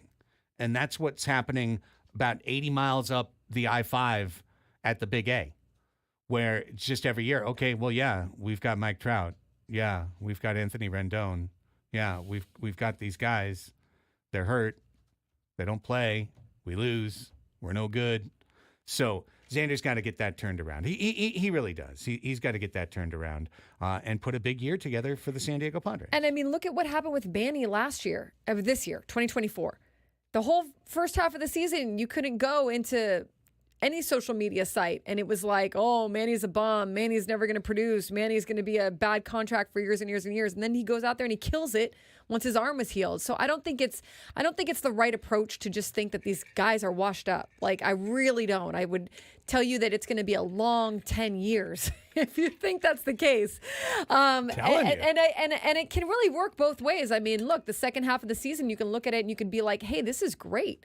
It's great that you're going to get. Now, it didn't work out for them in the playoffs. I'm not going to lie about that. But in terms of having guys coming back who now kind of understand their clubhouse identity, plus getting guys like Jackson Merrill in a few years, getting guys like Ethan Salas, Leo Dallas DeVries, you're kind of able to maybe build something now that can take on a little bit more of a presence or an identity. And you've got those guys now staying year after year who can help make sure that takes form and takes shape. Not even just the Mannies and the Xanders and the Jakes, but also the Jackson Merrills. So I think that you have a chance here to be able to build something that could actually end up being like a really great thing for the Padres, because they do have players that are coming back year after year that can continue to maintain the integrity of what they're trying to build. However, it is dependent on winning. You go back next year and it's great you built an identity this year. You go back next year and the team isn't winning and you're not able to perform. I'm talking as a whole, not just as personal players. That identity can go right down the toilet, and now you got to kind of rebuild it. So that's why when you look at like the Cardinal way, part of it is because they made the postseason every single year. I mean, this year was the first time in the history of the Cardinals that they went back-to-back years without making the postseason. That's crazy. So you can make a Cardinal way because you are getting into the playoffs. You are winning enough that you can form like, hey, this is working for us, right? It doesn't work the same way if you have an identity one year and not an identity the next year. And I will remind everyone that they won the first year with Jace Tingler. They won the first year with Bob Melvin. The story is yet to be determined about the second year with all these managers. Absolutely. And, this goes hand in hand with the other thing that we talked about earlier this week that I'm going to have to repeat like a broken record over the course of the offseason. But 2020, Preller goes all in. Playoffs, 2021, team has no minor leagues, team has no backups, has no depth, collapse. 2022, team pushes all in. Playoffs. 2023, we spent the highest payroll in the history of the franchise, one of the highest payrolls in the history of Major League Baseball, to try and cover up our complete lack of a minor league system, complete lack of depth. Didn't work out, missed the playoffs. 2023, push all in, playoffs. 2024, I mean, that was 24, 25 is coming. You know what I'm saying? Maybe I got mixed up. Yes. But 22, all in, 23, bad, 24, all in. So the pattern is next year is our regression year. I mean, Eric Grupner joked about it. I think he was joking on the broadcast at the end of 2023. Hey, next year is an even year, and we tend to do well in even years, right? And so, and look, it worked out for them. So I think, of course, they're going to try to buck that, and they're going to try to make sure that their 2025 year is also a good year and a year that they make the playoffs. And look, Mike Schultz, after the game on Friday night, said, I believe that we're a team that's going to go to the playoffs for the next 2, 3, 4, 5 years, and that'll be the first time in Padres history, really, that's happened. So it's not impossible, for sure. Like, it's not impossible to do that. Do you want to hear one of your stupid stats? I do, right after this timeout. Okay. 11:42, stupid stat coming right after the timeout. We'll talk more about Mike Schilt when we come back as well. It's Andy and Elsten talking some Padres here with you, off-season and season review on San Diego's #1 sports station, 97.3 The Fan.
Danny and Elsten here with you. The Odyssey app lets you jump back to the moments you missed on 97.3 The Fan. So while you're listening, you can see what you missed and click to listen on demand. If you missed a guest, a feature, or some other crazy thing that happened, we've got you covered.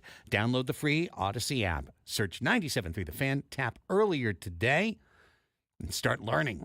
Begin your voyage of discovery right there. Okay. Andy and Elsten continuing forward. We chatted with Bryce Miller, and then kind of our second segment wound up being a fallout of that interview, talking about the listen, you got to face this stuff straight on, right, Andy? I mean, like, in the off season, there's no dooming to talk about the increased payroll commitments to the team. It's reality. It's coming. I think it's always hard to talk about because we don't know what we don't know, right? Like, who knows what they're concocting in the front office or what kind of plan that they might have that is just something that we have no idea is even possible or whatever, a way to make some of these contracts happen that doesn't seem possible on paper, but it's something that they've figured out. So I think, we're definitely going to take it head on, but always with the caveat that we don't know everything, right? And there's no one that knows exactly what the financial situation is there except for themselves and how much they can spend and what they're looking at. And so hopefully we get some answers from them, but we're going to have some answers either way by the first game of the season because we're going to know what was spent or not. Yeah, absolutely. I kind of got it during the playoffs when people are like, hey, don't point out if this guy's got a bad postseason ERA or don't point out that this matchup is poor or that pitching on 3 days rest almost always fails, because we're in it. We want to win. We don't want to hear negative thoughts. Like, let's go, keep the vibes going. But like, if you feel that way about the offseason, that's the equivalent of getting mad at your doctor for telling you that your blood test came back showing that you have high cholesterol. Like, damn you for telling me. I'm much happier just sucking down cheeseburgers and being cool with it. No, you got to understand in order to succeed. And the Padres are going to have this. This is how the Padres are going to make their decisions this offseason. Yeah, and the math has got to math. And when you look at it's very easy to look at the contracts of the guys that are coming up, and you can see the numbers. The numbers are there. Like, it's public, information. You can go look at it yourself in terms of what guys are expected to make. And arbitration years, their contracts will go up. So you can start to do the math of just kind of what the numbers are based on the contracts that they already have and the contracts that they are committed to. And then you can kind of look at it and see for yourself. I mean, you don't have to take our word for it necessarily. You can, add it up and see for yourself in terms of what that money is. But again, I think I would not be surprised if the payroll is somewhat closer to what it was this year than it was 2 years ago. Yeah, I mean, I don't think it'll ever be where it was 2 years ago. Yeah, I mean, maybe in 35 years when the price of everything has gone up and the luxury tax is $310 million, maybe it'll be up there. But I don't expect that. However, that should not, in my personal opinion, preclude the Padres from still having a higher payroll next year. Sure. Because that would be the best way for them to win games next year, would be to spend their way through after they turned 12 prospects into trade chips last year. And then many of those trade chips will, dematerialize into free agency. Okay, let's just knock this out. We've got 3 minutes in the segment. We'll talk Mike Schilt tomorrow. We've managed to push him like Congress kicking an appropriations bill down with a 2-week emergency spending thing. We have managed to kick Mike Schilt down 2 days in discussion. But I think we can agree on this in 2.5 minutes. It doesn't cost the Padres anything against the luxury tax or against anything other than their own payroll to pay their coaching staff. And Ruben Niebla deserves to be the highest paid pitching coach in baseball. His contract is over, and the Padres need to do whatever it takes to put Ruben Niebla into a long-term Padre situation. Yeah, I did a little digging on this, and he is weeks away from his contract expiring. And typically, as we know in this industry, you extend guys. Now, that's not always the case with coaches. We see it more with managers. But you extend guys before their contract even has a chance to run out. Like you do that as kind of a good faith thing and a way to let the guy feel comfortable that he's going to be back for years to come. What we don't know is does Ruben Niebla? I would imagine at this point, Ruben Niebla, because he has in the past, he has other offers coming his way. Is he interested in any of them? Are any of them for a role that would he ever even want to be a manager?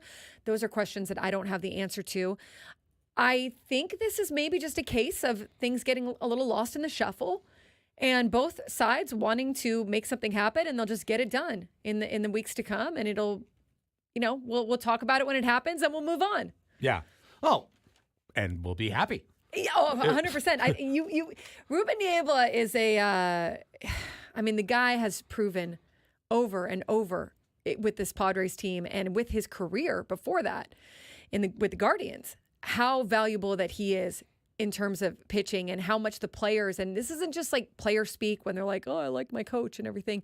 They have talked about how much freedom he gives them to experiment with new things, to try new pitches, to partner with him to make a plan that works, to not just do the regular old, hey, we're going to do this against righties and this against lefties and whatever. Like, it really is a good symbiotic relationship between the pitching staff and Ruben Niebla. There's a lot of respect for him and what he brings to the table. And he's also gotten the best out of these pitchers. I mean, there's just no doubt about it. Yeah. So, hey, I don't. Before we even talk about a Schultz contract extension, I'm talking about a Niebla contract extension.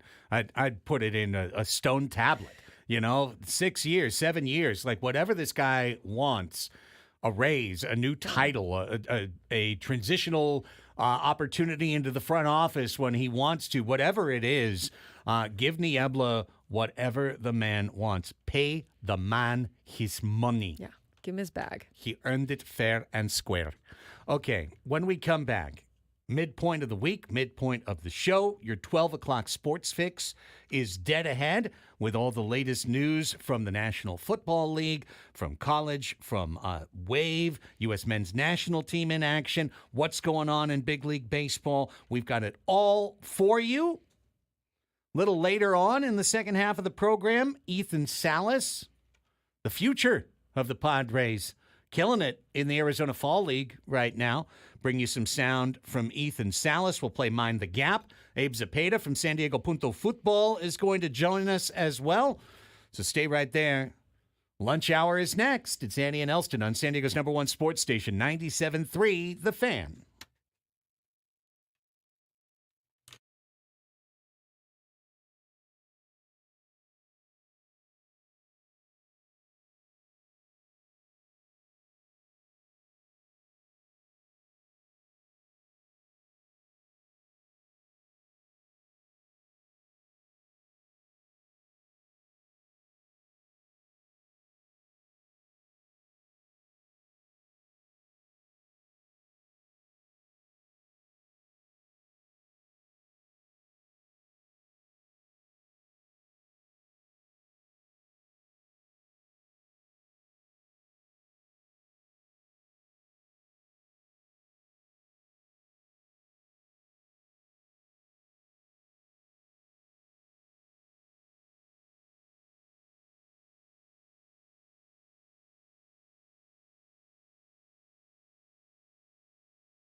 We have hit the halfway point. It is all downhill from here, gang, in the work week.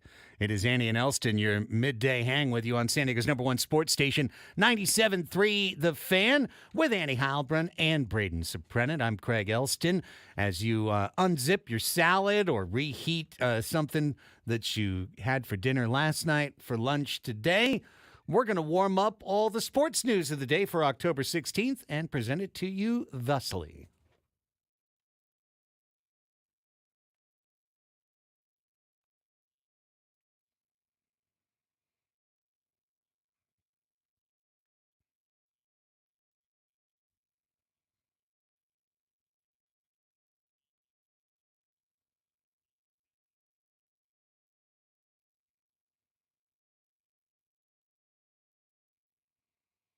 Here we go. All the news you need from local to regional to national. It's your 12 o'clock sports fix on Andy and Elsten.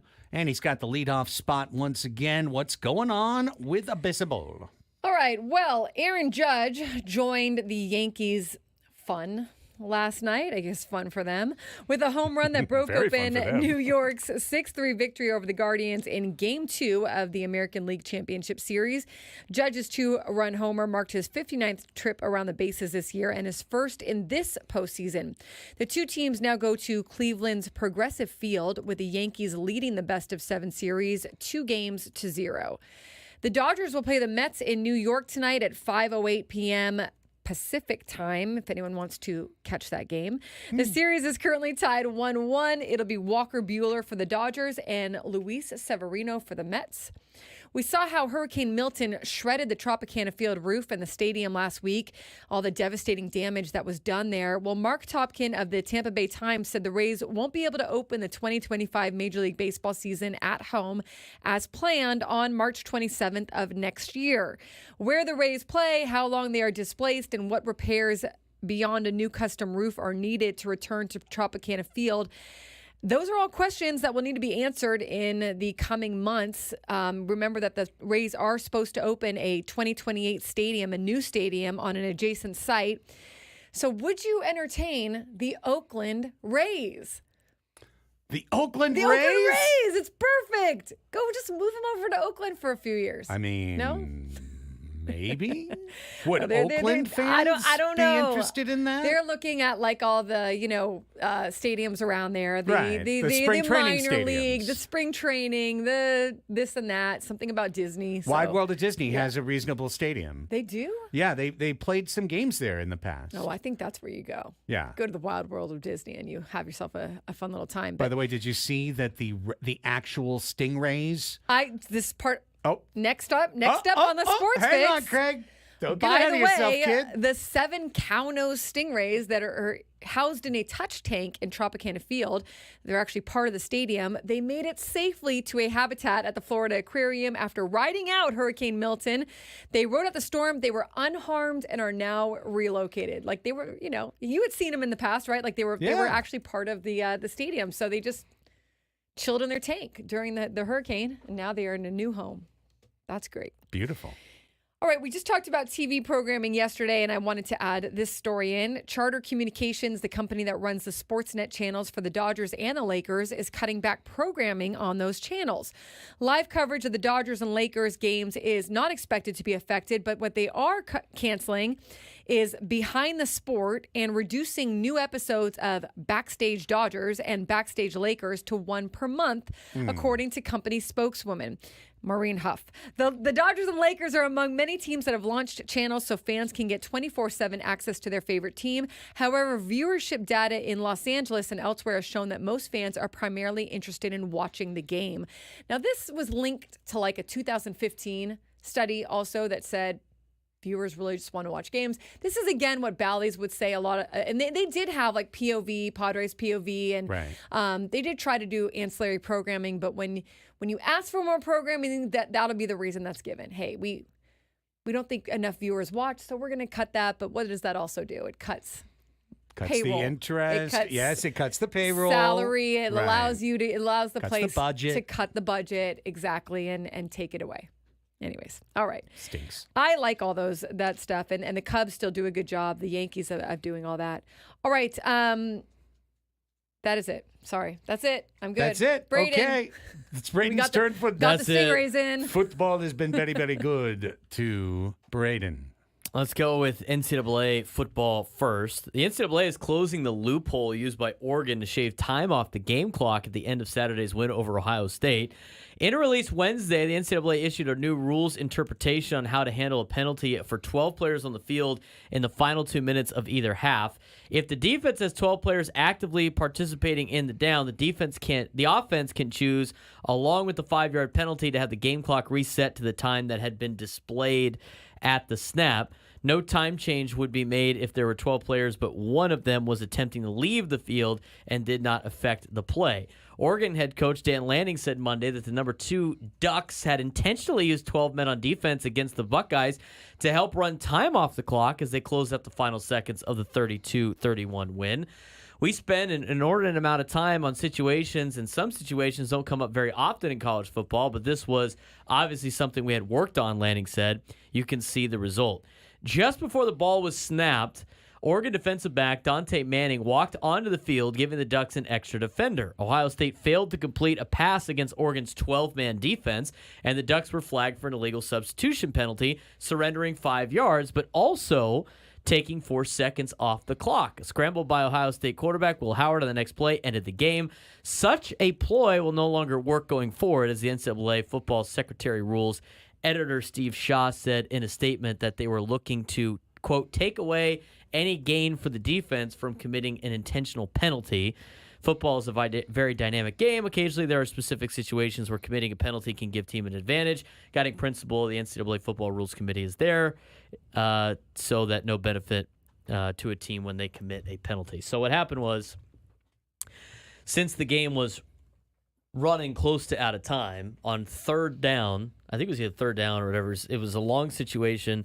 Oregon decided to have 12 players on the field deliberately to committed stop a penalty, a big play, because if you have too many members on the field, the penalty is only 5 yards and you don't reset the clock. So whatever happened in that play, that takes the clock off and you don't get those seconds back. Very cynical, very smart. Very unique situation. A couple of things with that, like, you'd have to make sure that you're not putting them in field goal range by taking the 5-yard penalty. You also have to make sure that you're not giving them close to a first down. So it has to be a down and distance where the distance is very long and they're outside field goal range, and the 5-yard penalty wouldn't put them into field goal range. But very, very unique play there, taking advantage of the rules by Dan Lanning and company. Now someone needs to fix the high school football rule for illegal touching. We talked about that earlier in the season. Davante Adams, NFL news, will likely make his debut for the Jets on Sunday at Pittsburgh. Star wide receiver was acquired from Vegas on Tuesday, and interim Jets coach Jeff Ulbrich said Wednesday that Adams would participate in the team's walkthrough and should play against the Steelers. I think so, Ulbrich said. Yep. That's what he said. He said it would be a challenge for play caller Todd Downing and the offensive staff to get Adams up to speed as fast as possible. Fortunately, there's a lot of familiarity with the offense. It's been a system he's been a part of for years, so I don't foresee it being a huge obstacle getting him going and involved. Plus, his boy is Aaron Rodgers. I'm sure Aaron Rodgers could tell him what to do in the play, in the huddle. All right, guys, we're going to run this. You, Davante, do Go this. over there. Exactly. Yeah. Receiver's pretty Wait easy for the to ball. pick up. Speaking of the Raiders, NFL team owners on Tuesday voted to approve Tom Brady's purchase of a minority stake in the Las Vegas Raiders, a move he called, quote, a blessing to know I'll be involved in the greatest league in the world for the rest of my life. Throughout my NFL career, I've learned that at its core, football is a game of teamwork, resilience, and relentless pursuit of excellence, yada, yada, yada, yada. Brady thanked Raiders owner Mark Davis for welcoming him into the family and the tireless work he had done to help build the organization on so many fans know and love today. Anyway, Tom Brady is a minority owner of the Raiders now. Is that a conflict of interest if he's calling games? It is, and that's why he's going to always be the most overpaid milquetoast announcer in the NFL, because literally by the laws of him being an owner, he is not allowed to criticize a team, the players on another team, the officials in the game, or anything that could potentially tarnish the shield. So no matter what happens in a game, Tom Brady's going to be there giving you the ding-dong version of it. Well, that's just the best thing about the NFL, and boy, it sure is a shame what happened on that play there, but I guess it's 3rd and 10 now. Like, it's... What a shame, because if he Mouthpiece. was able to go and give his opinions the way he wanted to, I feel like I'd learn a lot from Tom Brady. I mean, obviously, Tom Brady knows more in his pinky finger about football than pretty much anybody else does, you know? So, like, you could get a lot of good stories, a lot of good this or that. But, yeah, if you can't get him, and also the fact that he's going to be able to now go into the hallways or is supposed to be allowed to with the broadcast, you know, go back and talk to different players and coaches. He's not going to be allowed to do that, I don't think. So, because he's an owner. So, is he going to stop broadcasting? Because they paid him a lot of money to do that. No, I think he's deal, just going to do what he can. He's gonna but like do both? he's just not going to be able to do it the way that it's intended to do. Yeah, real talk. He snookered Fox into giving him $350 million for a job that he cannot do. But he's going to do it. He's going to give them 100% of the 25% that he's allowed to give. So you're going to read 1,000 stories during his Fox career about all the tape that Tom Brady watches and all the different, all 22 film. He's consumed every snap of everything and every hit, you know, he's watched every whatever. But he can't do the basic building blocks of what it takes to be a great analyst. Listen to this. So, correct, in the LA Times, Brady can't criticize other teams or game officials. He can't even criticize the game officials. And he can't attend broadcast production meetings that serve as the primary means of preparing for games, especially in football. I mean, you go in football on a Friday, you go sit with the head coach, you go sit with the coaches, you go in the back room, you look at film.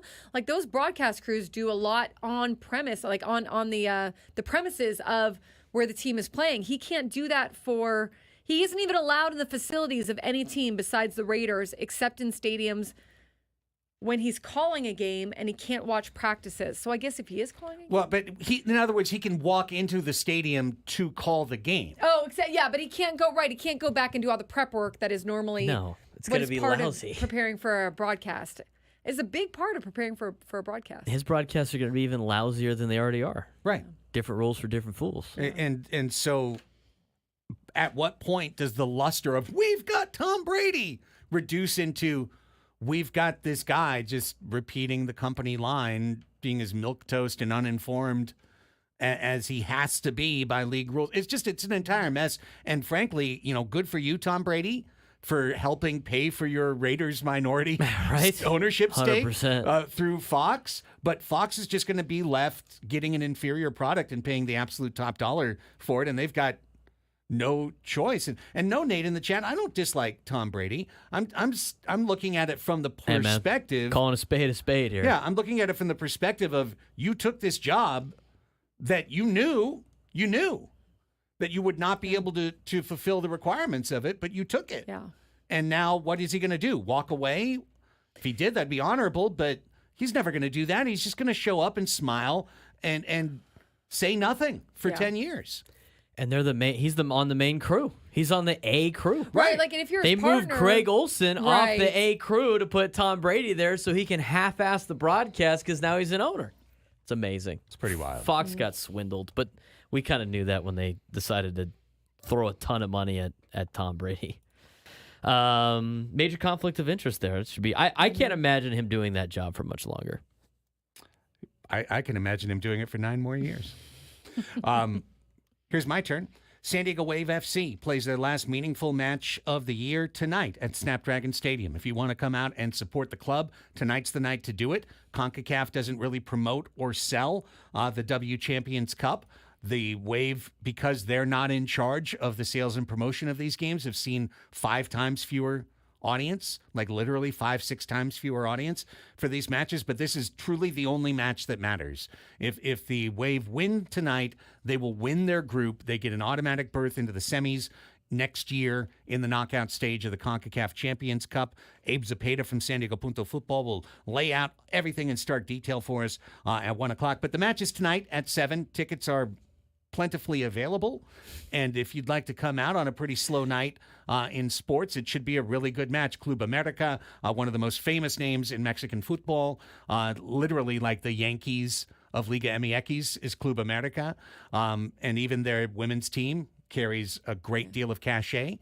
That logo carries a great deal of cachet. This would be a fun night to bundle up and drink something warm and go sit out there. It's like not going to be sold out. So you could, be Yeah. just kind of enjoy a nice night. Tucked in. Tucked in over there. Yeah. Absolutely. Or if you wanted to not be tucked in, you could be with the sirens, singing, yes. dancing, And jumping. that'll keep you warmer. Then you'll be very Yeah. warm. You'll be loose as a goose. So that is at 7 o'clock tonight. U.S. men's national team went to Guadalajara last night without 9 starters and predictably lost to Mexico. 2-0 was the final score. Raul Jimenez of El Tri had a goal and an assist. The WNBA Finals moved to Minnesota tonight for Game 3 between the Liberty and the Lynx. The series is tied 1-1, and now Minnesota, which stole home field advantage by coming from way behind in Game 1, have the opportunity to try and hold home field advantage and take the WNBA title. The key for the Lynx will be not falling ridiculously behind in the first quarter. They've trailed by 15 or more in the first half of both games. Last night on the NBA preseason court, Golden State blew out the Lakers 111-97. At some point, and I guess it's already happening, a conversation needs to take place about Bronny James in terms of what, why, how, what. 1 for 5 again last night, 0 for 3 3-pointers last night, 2 points, 1 rebound. There's nothing there. There's nothing there. He's 19, and there's nothing there. Will they move him to the G League They've got essentially? They've got to. Oh. From what I've been reading, they're like, gonna keep him on the roster for the first game so that LeBron and Bronny can be on an NBA court at the same time. And then they're going to bump him to the G League. And then I'm telling you, gang, you're never going to see him again. So maybe you just kind of get that out of the way, that whole story, and then put him down versus having him not be on the roster at the beginning of the season and then just having that like always be a thing, right? When is Bronny going to come up? When is he going to play with his dad? When is he going to have, It's, whenever a professional sports team puts let me just say it for basketball. When you put non-basketball things in front of basketball things, you wind up a loser and a failure. So the longer the Lakers mess around with this, like they're just going to be a complete joke. And then they'll clean this out, and then they'll be able to focus on being a team. Right. But right now, it's just like, oh, well, dad, son, oh, look, it's fun. Like, it's not fun. He doesn't belong there. It's not good. It's not good for him. There's going to be a gigantic 8,000-word think piece in 4 years with an extensive interview with Bronny James about how much this hurt him and stagnated his career. But you can read that later. Paul George, we told you yesterday, hurt his knee for the Sixers in their preseason game on Sunday. Tests have come back revealing a bone bruise, but no structural damage. So that's huge news for the Sixers, but expect Paul George to miss a couple of weeks at least. Victor Wembanyama is going to get some money back, I predict. The Spurs superstar yesterday sued a Texas man who has been illegally using his name, image, and likeness to sell shirts, candles, hoodies, coffee mugs, mouse pads, magnets, baby bibs, beer mugs, and wrapping paper. Wembanyama, of course, the French silver medalist, 2023-24 Rookie of the Year, filed a complaint in Texas federal court against James T. Glodich. I mean, I give him credit for the wrapping paper.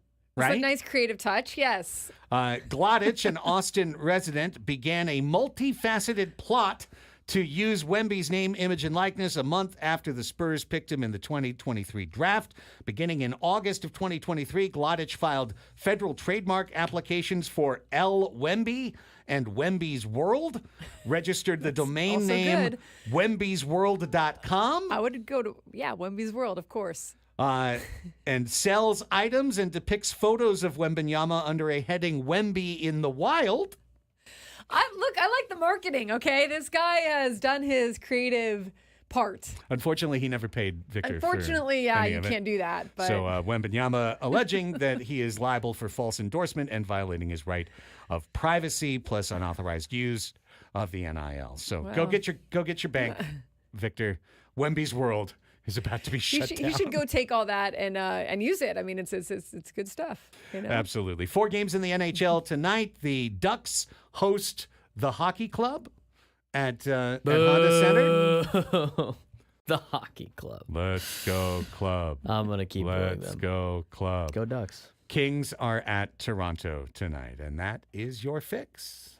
And Luis Arraez, I should have mentioned, we talked about it earlier. He had surgery to fix the ligament in his thumb that was hurt not all season, but for much of the season.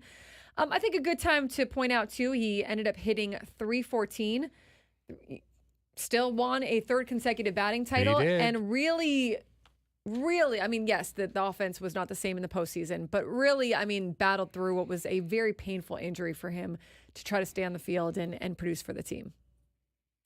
We will have, in a week or two, probably a whole show about Luis Arraez. He's a controversial figure. In a way, he is. In a way, he's completely not. Like right. The nicest guy and wants to hug being, everyone. And huge energy, smiles. David awesome. Macias probably has a handprint on his chest for the next 3 months. It's just a little tattoo, almost a tattoo. But there's a lot of talk about him, what his value is, how you perceive his value, what his value could be, and it just is really going to depend on in the eye of the whole beholder, really. Yeah, yeah, it is. And if you behold him as being a great player, you're going to pay for him. But the baseball analytic community, which involves every team, it's not some boogeyman or straw man that we're holding up. Oh, the analysts, we hate the analysts. Like, no, these are the folks that are making the figuring out where the money goes. Arraez is super tricky. Arraez is basically a one-trick pony. And when that trick isn't happening, he's actively hurting your team. And that's hard to encompass when you see his positivity and his joy and his light. So that makes him such a difficult figure. But the act happens a lot. I mean, he hits a lot. He has a .314 average this year. He gets on base a lot. Almost exclusively singles. And he doesn't walk. So I would argue then, and this is a topic that we were talking about earlier, that maybe you move him into a different spot in the lineup. I would be behind that 1,000,000%. But I still think he's valuable. He is valuable. But Adam Paul in the chat, he's not Tony Gwynn 2.0. He doesn't hit 40 doubles. He doesn't steal 20 bases. He doesn't play Gold Glove defense at a position. He doesn't even run. Like, none of those things are actually true. But he is a good average hitter. That's true. And he will put the bat to the ball and give you a chance. Yes. But that's a story for another week. But as you can see, it's so complicated that we can get into it right now, and it's just like the tendrils. I mean, it really is though too, because it's also, I don't want Luis Arraez to be traded. I really hope he's not. But if they do, it also begs the question of how does another team value him? Because what do they trade in return? Like, even if you were like, well, you should trade Luis Arraez, and I don't belong. I make it very clear I do not subscribe to that theory. But if the Padres are thinking that, what are you going to get back for him if other teams don't value him the same way? Right. All right. When we come back, a guy that is almost universally valued in Major League Baseball is Ethan Salis. His season continues. Padres season is over. That is not the case for Ethan Salis. And he is kind of doing what Jacob Marcy did last year, which is kick butt in the Arizona Fall League and maybe open some eyes. Not to say that he's going to make the big league roster in March, but we'll hear from Ethan Salis when we come back. Annie and Elsten on San Diego's #1 sports station, 97.3 The Fan.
Don't let AI dictate your fantasy lineup. Instead, get bite-sized fantasy football analysis in your ears. Listen to the Sleeper King podcast, giving you all the fantasy insight you'll need in just 20 minutes every day. Every league has a Sleeper King, and it should be you. Follow the Sleeper King on the free Odyssey app or wherever you get your podcasts. Annie and Elsten back with you. It's wild. I swear to God, we're not going to talk about Luis Arraez this segment. We're going to do it in full-fledged fashion going forward. We'll devote probably most of a show to it, and then we'll talk about it over and over again because until something happens, he's one of the very most interesting discussion points for the 2024 Padres. But it's wild how the chat has just, the entire commercial break has been litigating Luis Arraez. And the funny thing is, he is a player you can almost literally litigate because you can make an argument on one side, you can make an argument on the other side, and both have at least something very solid that you can stand on, right? I mean, saying three-time hitting title winner is factual and real. That's a real thing that Luis Arraez has done. Also, you can say he was the 12th best at creating offense on the Padres lineup, and there's like 14 guys in the lineup. And I can show you a stat that proves that that's true. So I think guys would agree that he was a big part of them being able to actually take hold of that line to line, hit the ball gap to gap identity of just don't swing for the fences necessarily. I think that was, that was something that they started in spring training and something that they had already begun to be in the process of, that Petco Park hitting. But the ability to just get on base, the contact, hitting the contact, the line drives, like that is something that once Luis Arraez arrived in San Diego and it was like celebrated and he was doing it so well and so often, the other players, I believe, behind him went, okay, we can do this too, or we can at least try to do this too and do it in a certain way. I don't know. We'll get into it more. He, to me, is very valuable. Getting the bat on the ball and being able to give your team a chance at any given moment to move a runner or get on base. And I don't know how much that thumb injury, maybe he would have more doubles if, I know he's not necessarily a doubles hitter, but maybe he would. But maybe he would if the thumb wasn't bothering him. So there could be something to that ligament being torn all year where he could have been even better if he just didn't have that injury. I actually believe that. I do believe that. I think that it probably cost him 25, 30 points of average, at least. Certainly a decent amount. I mean, his slugging percentage was the lowest of his career this year. He had a lot of things that were the worst of his career this year. And it's hard to get traded again. You know what I mean? Like, this is the third time he was traded from the Twins to the Marlins, or the second time, the Marlins to the Padres. Both times right in the middle of the season. Or one might have been the offseason, I don't remember. But he was traded in the middle of the season this year. So, yeah, not always easy to do that either. Braden, question for you. Paulie had a pulled clip earlier this morning from that Ethan Salis interview. I don't know if it's in the system or if we have to create. Probably be in his folder. So I'll take a look. Give her a look-see there. Because otherwise we'll just keep talking about Luis Arraez. We're going to play Mind the Gap in our next segment. In a minute, I'll open up the lines to get a couple of contestants on the line, because once again, we are going to be playing today for Parker McCollum concert tickets. So we'll need one person to play and one person to be the avatar that is cheering for me in case I win, and then they get the tickets. Which you want It's like 2 or 3 minutes or so, isn't it? 5 minutes. 5 minutes? 5 minutes. We can play some of it, and you can tell me when to cut it off. Yeah, let's do that. Luis Arraez was on with Baseball America coming off of the Arizona Fall League, where he has started off by throwing out base runners and getting doubles and getting on base. Salis has been kicking you-know-what at the AFL so far this year. It's a really good thing to see. Good thing for him. In terms of confidence, too, I think that can be a big boost. And by the way, and you'll hear him mention it, playing as a 17-year-old that turned 18, Salis didn't have a good offensive season for much of the season. In fact, I remember when we had our Kyle Glazer in talking about it, he had timing issues this year. He had some mechanical issues with his hitting, but he actually locked in the very last month of the year for Fort Wayne, and he started clicking offensively, and then that click has carried over to the AFL. So he was on Baseball America's podcast covering, prospects like they do. And here's a clip from that interview. Yeah. So Ethan, you've had a long season, and I say that, catchers, obviously it's the hardest job in baseball. Here you are, you keep it going. You're doing the Arizona Fall League. How's it gone, do you feel like, for you so far? But I guess even more importantly, where are you hoping to get out of your month in the AFL? Yeah, no, I've long year, definitely. Body's holding up really good. I feel really strong. Just gonna go keep playing. Was really excited for this extra month of baseball. Obviously, I finished the year strong, and I just wanted to keep carrying that on.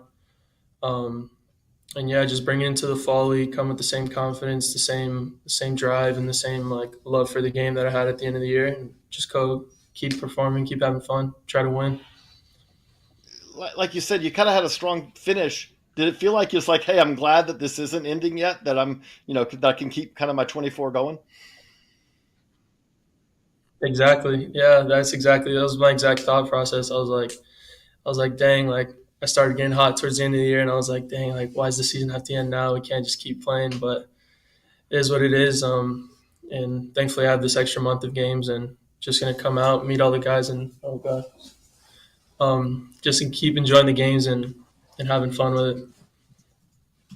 Hey, have you gotten to speak to some of the big leaguers on this current Padres team? And if so, who? And, anything specific that you can point out that you guys have talked about? Obviously, there's quite a few big name players on that ball club. Yeah, no, I haven't talked to a lot of the guys. I talked to Jackson a little bit the other day. No, just catching up. He's probably going to come out here, watch a couple of the games. But no, just talking to him a little bit, just catching up. Nothing really too into depth. So, Ethan, I'm old. I remember a little bit, but seeing your dad play in Macon many years ago. And, you grew up in a baseball family. What was that like kind of coming up, having, having a dad, having a brother also, but having a family where there's others who kind of know the path, who kind of know what you're going through? It's huge. It's really good because I can learn from them and talk with them about their experiences because they've gone through what I've been going through, and now just having those people there who get you and are there to talk baseball with you, I think it's really good, and we just pick each other's brains and learn from each other's experience. And yeah, I mean that's been a huge part for me, just picking their brains and how can we all help each other because we've all been through the same process. So I think that helps a lot. It's a big advantage I have. A little bit of Ethan Salis there. He's 18 years old. Yeah, he's a kid. He's 18 years old. He's a kid. He's a high school kid. I think it's good to point out that Jackson Merrill has taken an interest in him and in the other guys in the system. And we read that in Kevin Acey's newsletter where he talked about how Jackson, unprompted, when they were in Arizona for the final season of this final series of the season, went over to watch some of these games and went over to watch Instructs and kind of be around some of these younger players and show his face. And we've heard Jackson Merrill say all season long, can't wait till these guys come up because I know they're going to be great and I want to help them the way that I was helped when I first came up. And that is going to be a cool thing to see Jackson Merrill because he's very invested. I mean, he's already very invested in the minor leaguers that, he was just recently part of, and in terms of wanting to have them be big contributors to the Padres at some point. Jackson Merrill is just the most obvious extension candidate in history. Yes. He's taking interest in younger players in the system. He's going to AFL Instructs. Mm-hmm. He's this dude is so entwined into the franchise. And he genuinely means it. He genuinely, when he was asked about breaking the RBI record for a rookie, he genuinely was like, I hope the next guy behind me, I hope Salis or DeVries breaks it when they come up, and it's just cool to see that. You don't always hear that from rookies or from players in general, right? So I think he really means it when he wants to help some of these guys make that transition whenever that time comes. And I think him being able to have some of this experience is going to be really beneficial. This hour on 97.3 The Fan is brought to you by Buffalo Wild Wings. Buffalo Wild Wings is football. San Diego sports fans, Buffalo Wild Wings is kicking off football season with 2 limited-time sauces. Try their new Buffalo Bacon Sauce for bold notes of smoky bacon, or get the fan favorite hot barbecue before it's gone. Stop by your San Diego B-Dubs or order now for takeout and delivery with Buffalo Wild Wings. Go. Okay, we've reached that time. It's time to open up the phone lines and get ready for today's silly game. And today, the silly game spinner lands on the game of multi-generational trivia, Mind the Gap, the trivia game literally built for anyone from 12 to 82 years old. So here's what we need. We need 2 people on the line right now, 833-288-0973, 833-288-0973. First person that gets in through Braden will be today's contestant to take me on head-to-head in Mind the Gap, try to win and get a pair of tickets to see Parker McCollum at Calco's Credit Union Open Air Theater on October 25th. Then the second person to get through will actually have the easier job just to sit there on hold and root for me, because if I win, then you get the tickets. Yes. So it's very straightforward. Either the contestant gets the tickets or the avatar. But you both. Someone wins. Someone wins either way. Somebody wins, and it's not me. 833-288-0973 is the number. So give us a call right now. We'll play Mind the Gap when we come back on The Fan.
12:46 is the time. Welcome back. This is Silly Games time. We do it every day. We're here Monday through Friday, 10 till 2. And every day around 12:45, we take a segment, get away from all the sports talk, this and that and that and this, and we get to have fun. Play a funny game, have some laughs, usually have some laughs. Always give away a prize, or at least try and qualify you for a prize. It's Silly Game. We have 4 silly games that we play in rotation over the course of the week. We've got one that we always put in the middle of the week. That's Match Game, because we need people in the building in order for us to play. And all the other ones work in an even rotation. And today, it is the game of multi-generational trivia known as Mind the Gap. We've got 2 folks on the line, each of whom have a vested interest in today's silly game. Today's contestant is Charles in Ramona. Hello, Charles. Welcome to Andy and Elsten. Hey, how are you? Doing great, man. How are you? I would be doing better if the Padres were still in the playoffs, but We'd still have a reeling. game today if that was the case. We'd have game Yeah, 3 today. exactly. We'd be previewing it. It'd be the pre-game Yeah, show. mhm. Pre-game show, but it's not. Pre. It's not. Nonetheless, Charles, now that you've bummed me out a little bit, we're going to try and pick things back up. Tell us a little bit about yourself before we play the game. I am a born and raised San Diegan, Ramona to be particular, in particular, and I love the Padres. All right. That's cool. Very cool.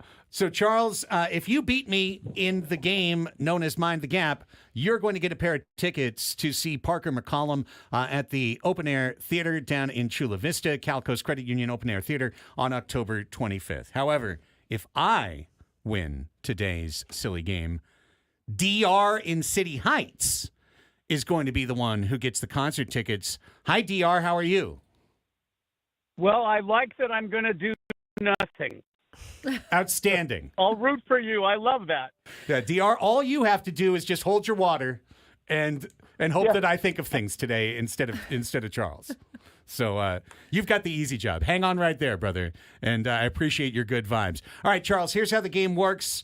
It's very simple. We've got 4 different tranches of trivia, 4 buckets of trivia, so to speak, and they are based on generations. We've got trivia for boomers, for Generation X, for millennials, and for the kids, for Gen Z. You're going to start, and then we're going to alternate going back and forth. You're going to pick one of those categories. Then our game show Smith, Braden Soprenet, will read you a trivia question. If you get it right, you clear the category. You're done with it. If you get it wrong and I haven't cleared it, I've got the chance to steal. Same thing with me. If I get it wrong, you've got the chance to steal. One last thing. Okay. You've got Annie as a lifeline you can use once. You've got Braden as a lifeline that you can use once. They're usually quite good about telling you when they might know the answer. And you can use that as an advantage in the game. You get it? Okay. Yes. All right, buddy. Boomer, Gen X, Millennial, Gen Z. The floor is yours. Where would you like to go first? Let's start with millennial. Millennials. All right. TV and film, pop culture, music, headlines, or slang.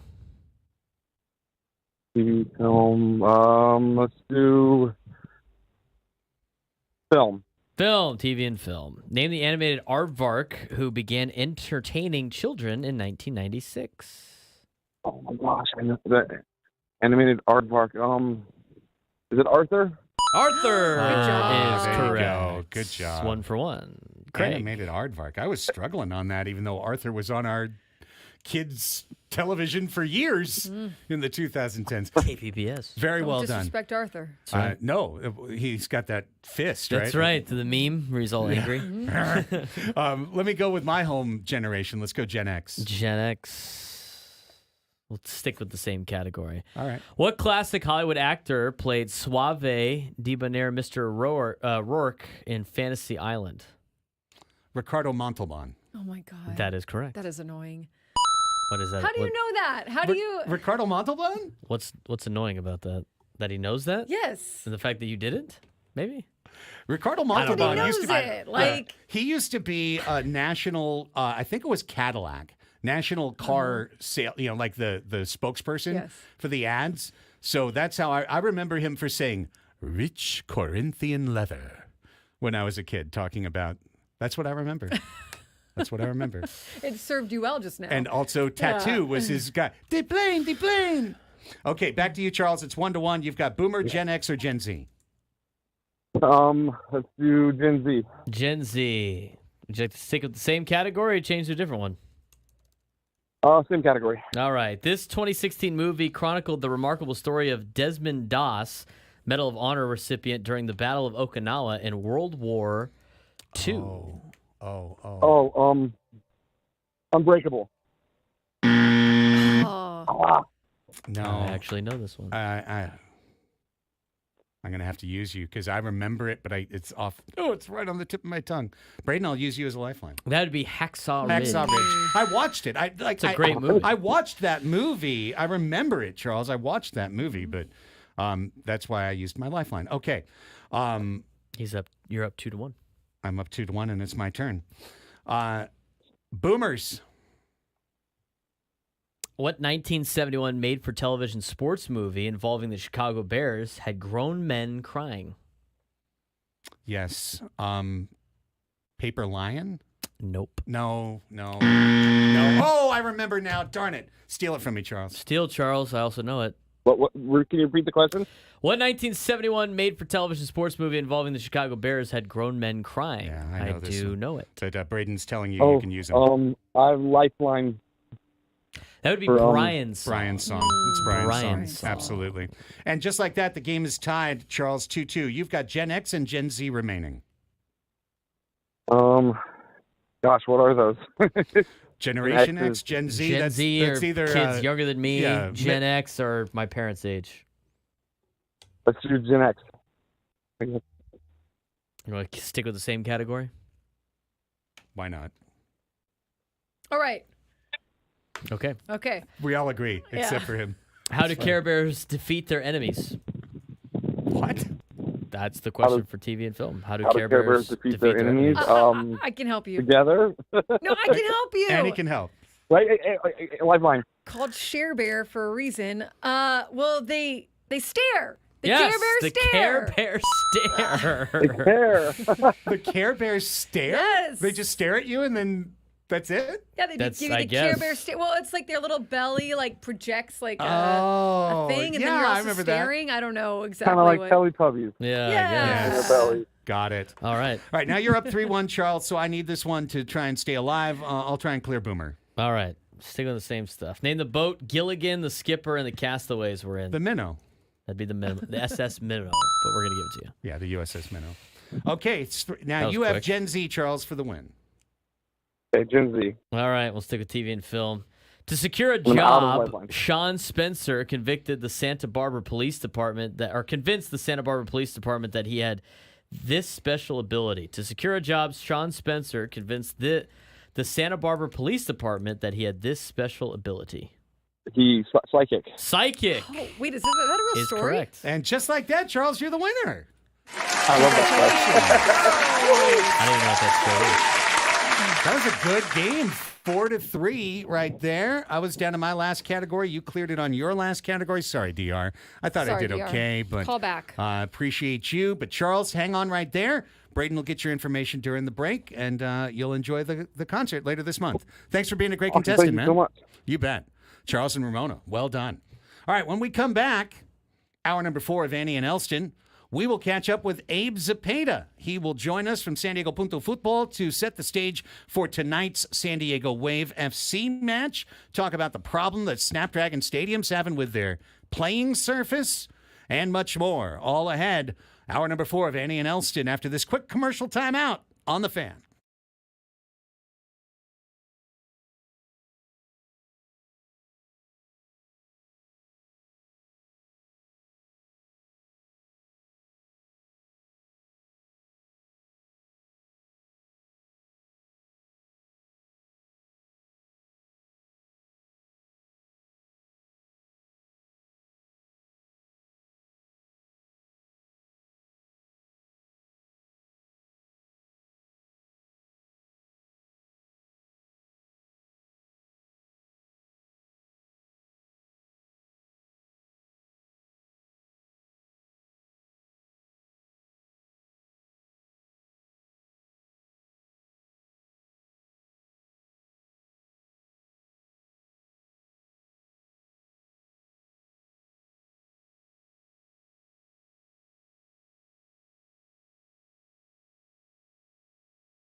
Welcome back, everybody. Final hour of your Wednesday midday hang. It's Annie and Elsten on San Diego's #1 sports station, 97.3 The Fan. Annie Heilbrunn, Craig Elsten, Braden Suprenant.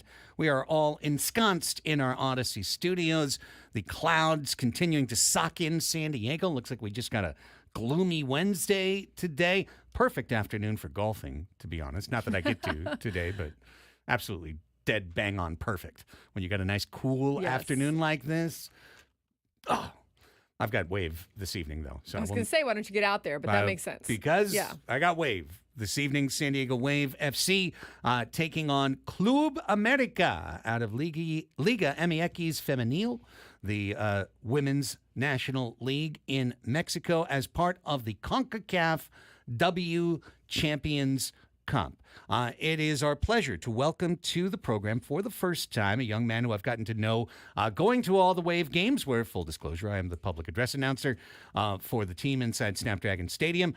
Abe Zapeda is the man who covers this Wave side, match in and match out, training, post-game, pre-game, all of it. He does it for the website sandiego.futbol, or as they say it, San Diego Punto Futbol, sandiego.futbol. And Abe Zapeda is joining us in advance of this evening's CONCACAF match against Club America, 7 o'clock this evening. Abe, Craig, and Annie here. Real pleasure to have you on the show, man.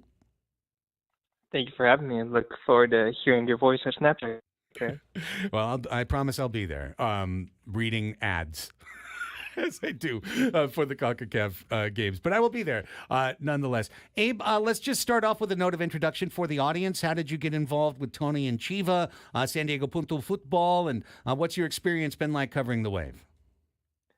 I think they hit me up at one point early on this season, just wanted to see where I was at covering soccer in San Diego, and I've really liked their mission and, just covering the beautiful game here in San Diego. And the Wave are a team that I've followed since the beginning, since they started, and it's just been a really fun ride. There's so much soccer in San Diego. It's really wild to see. Abe, how would you encapsulate the season that the Wave has had to this point, and what is at stake for them tonight? I think at this point, I would say it's been a failure at most levels. They've had to switch coaches multiple times. They've lost more games than they have at any point. They've went from one of the top premier teams in the NWSL to, flirting with last place at this point in the regular season. But tonight is a pretty big opportunity for them to kind of just salvage something from this season if they can qualify to the next round of the women's championship. So everything's on the line. I would say this game tonight is probably their most consequential game at any point this year. Yeah, let's kind of set the stage for that, Abe, right? Because for the folks who have, very little interaction with this corner of the sports universe, what's CONCACAF? What's the Champions Cup? How did they get in? And what is at stake? What can they win with a win tonight?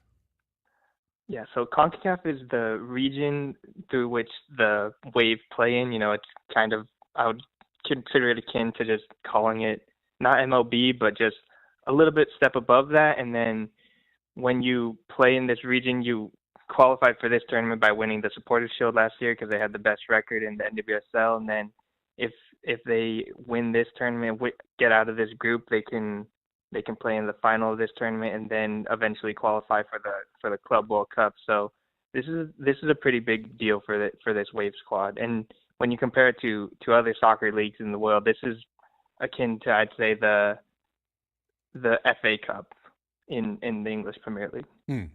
Now, just a quick follow-up on that, because I think it's understandably confusing for somebody how a tournament could start in 2024 with this year's squad and then be resolved in 2025 with presumably a potentially very different squad. Yeah, it is really weird. I think soccer is one of the unique sports in that way, but they give a lot of credit to clubs in that way that you can, win something in 2024, qualify for something in 2025, and then eventually play for something in 2026. So, yeah, the team could look completely different come their next games in this tournament. But I think all these players have been excited to play. They've spoken about it at length that this is a tournament that they kind of have a chance in. It's a different look than the NWSL. They play different teams than they usually play, especially a team like Club America, who's, you know, one of the best in Liga MX. So I think it's just a great opportunity to see a different style of soccer. And last time Club America was here at Snapdragon, I think they kind of showed San Diego like a completely different style of soccer they've never seen before. And I kind of expect that tonight as well. And you mentioned some of the struggles the Wave has had and also the coaching change to go from Casey Stoney to Paul Buckle and then to Landon Donovan. How have you seen this team adapt to the coaching change? And do you see a difference in the style of play or the direction under Landon Donovan?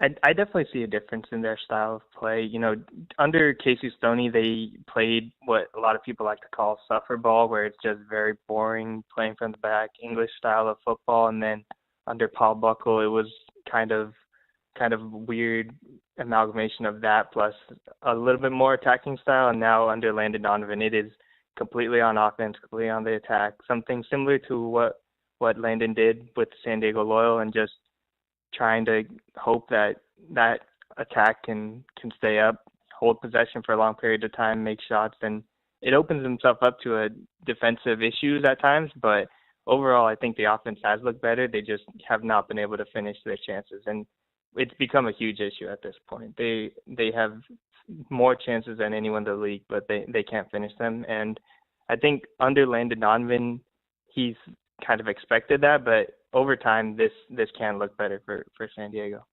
Yeah, I mean, I'm seeing it. Obviously, the stylistic change under Landon has been quite enjoyable. I think it's much more fun watching a team be, 60, 70% possession than being 20, 30% possession, right? I mean, that's just natural to have your players on the ball finishing something certainly that needs to be worked on. But I also thought it was partially an extension, Abe, of the roster. This is not as fast a team as last year. I don't think there was as much dynamic scoring ability on this year's roster. Obviously, Alex Morgan being unable to basically generate a goal for this team outside the Challenge Cup, the very first match of the year, is a problem for any team that's trying to build an attack.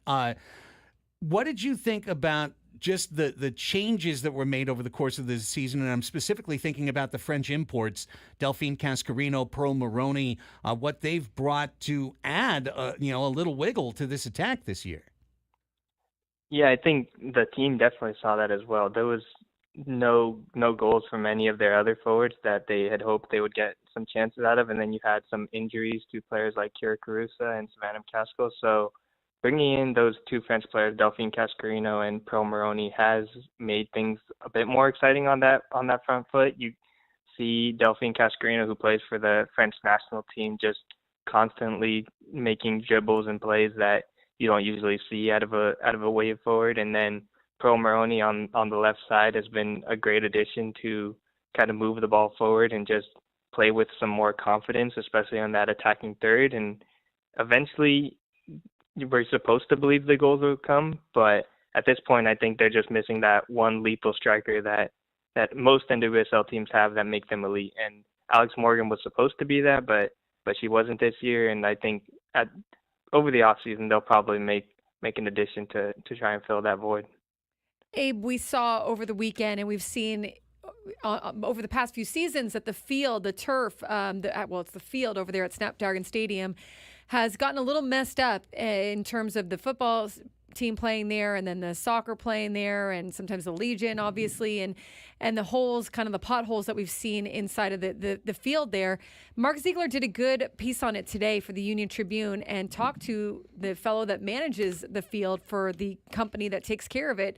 And they said, look, we're doing the best we can. This is the sixth field they've installed since the stadium opened. But how much of a sense do you get? I mean, how much of a concern is it? How dangerous is it? And how do you think it'll be affected also with SDFC coming next year? I think it can only get worse when SDFC comes, but that is something that's going to be down the road. As far as right now, Landon Donovan said after the match when we asked him what he hopes to change for this Wednesday's match, he said, we want to change the field, honestly, but they can't really do that. And at this point, I think they kind of just have to deal with it. It's a little bit funny that the team called Wave has to play basically on a beach at this point, but there's not much that the team and the players can do right now. They just kind of have been dealing with the slips. There was some noticeable just frustration from a lot of the players, and even the opposing team spoke poorly about the pitch. But at this point, there's really nothing that they can do. I think the field team is doing the best they can. I read that article as well from Mark Ziegler and spoken to him as well, that they are trying their best, but when you have so many events and so many different paints, playing surfaces, cleats, all that kind of thing, it just makes it really hard to play on, and it's only going to get worse once playoffs come for a team like SDFC or the Wave, if they're all trying to share that field all at once. Abe is just following up on that as well. Something that always sticks in my craw when this comes up, because it comes up every home game, and pretty much every home game, and I hope I don't have to do it this evening, but I'm sure I will. I'll take a picture of the most damaged areas of the field, and I'll put it up on my story and be like, this stinks. And I'm telling you, man, and I bet you get the same things too. I get a response, 9 out of 10. The response is, what's SDFC going to do about this? SDFC is going to be so mad. This is going to stink for SDFC. And yeah, they're going to be mad, and it's going to stink for them. But what about the team that's out there right now? The Wave, it stinks for them worse. They're playing on it now. And that just kind of bugs me. People feel like, oh, well, when it comes to the men's team, we're going to have to fix this. But for the women's team, they can just suffer. Yeah, it is. There is that double standard there. And I think it is funny because it's how are we going to fix this? It's earth, it's grass, it's dirt. It's hard to control Mother Nature at a certain point, and it's going to be very difficult. SDFC is going to say they're going to invest more and try and fix these issues, but so long as you're going to have 3 major tenants, 4 including the Legion, it's going to be very, very difficult. And the Wave have been suffering through it all season. I think a lot of players have said they don't like the paint lines. Then it's only, like I said, it's only going to get worse. Abe, a couple more things and we'll let you go. Really appreciate you being on. Tonight's match, Club America. I know that these two teams faced one another this summer in that Summer Cup, which was essentially a glorified exhibition. Most of the Wave stars were in Paris at the time. But what should fans know about Club America? What should we think about the Wave's opportunity to win and advance in this match tonight? Yeah, so to advance out of this group, they need either a victory or a draw, and Club America is not going to go down easy. I think they need at least a win to potentially reach the next round, and they are world beater. Club America has only lost 1 game in their regular season, and that was the first game of the season in July, so it's going to be a difficult time. But with these Wave players that were in France during the Olympics, it's going to make a change. Naomi Girma, Delphine Cascarino, and Pearl Maroney alone have a different look to them that Club America hasn't seen, and the Wave really have to just go all out. This is the most important game of their season, so I expect Landon Donovan to know that and just put it all out there, make players play more than they might play during the regular season, and just hope that they can pull a result out of this. And last thing before we let you go, a lawsuit was filed last week. I know you've been covering it on San Diego Punto Football. I've read that coverage, but for the listeners who maybe just heard a couple months ago the social media allegations, now it's proceeded to a lawsuit. What should people need to know about the state of this and how, if at all, it's impacting the club? Yeah, so I think a lot of the players and coaches have kind of said they try to clear all that out. But yeah, there are 2 lawsuits right now, a defamation lawsuit by Jill Ellis against one of these plaintiffs that is also suing San Diego Wave and the NWSL. So there's 2 current lawsuits going on, one by Jill Ellis and then one by 5 former employees who are alleging, discrimination, sexual abuse, and a lot of just range of horrible things. And a lot of it is right now at this point still allegations and active litigation. So, it's hard to get people on the record to speak about this kind of thing. But, it is just a really tough scene and just another part of just organizational dysfunction that I think we've seen this year. And at some point, things might change because a lot of the leadership at San Diego Wave has changed and has left, other than Joe Ellis. So things might change, but at this point, we're not really going to learn much more information until the litigation is over. Well, Abe, really appreciate you, man. Let everybody know where they can read and follow everything that you're doing for San Diego Punto Football. Yeah, you can find me on X at Abe_Zapeda. I'm on the podcast with San Diego Punto Football every Monday at 8 p.m. And yeah, just follow us on all our social media accounts, and you can find my Wave coverage, SDFC coverage, San Diego soccer coverage in general there. Love it, Abe. Appreciate you, man. See you at the yard later this evening. Thank you. Look forward to seeing you, Craig. You bet. There's Abe Zapeda. You know, it's really cool. And Annie, you know how it is to break into the sports reporting business, right? And sometimes you need that lane. And I think it's amazing that we've got top flight professional soccer in town. And, you know, as we've discussed before, a lot of the entrenched media here is kind of like NFL savvy, baseball savvy, not very soccer savvy. And so it gives young guys like Abe a chance to really step in and be that Kevin Acey for the beat, right? Be the person that the coaches know, the players know, that you get the info, that you get the behind the scenes, you get the context, you get the nuance. Like the only way you get that reporting chops is by doing it, right? Yeah, for sure. I mean, got to get out there, got to be on boots on the ground, hopefully being able to talk to players and get inside the locker room or wherever they do their interviews and get some insight with management and players and all that good stuff. I mean, being around it is the best way, right? Like you got to be there at the game. So good stuff there and good insight into tonight's game as well. And even with the field, I mean, I think Abe's right. You know, the question I see a lot is why don't they go to turf? And that was a decision that they had to make, right? Players prefer grass. The ideal climate for grass is really San Diego, et cetera, et cetera. But they have resodded the field, and like the grass hasn't grown fast enough for what they need out there at Snapdragon Stadium. And so you have all these, you just see all these kinds of like, weighing it out. But I mean, that would be probably the only way you're going to fix it really is to either, have less teams playing there, or you would have to go to turf.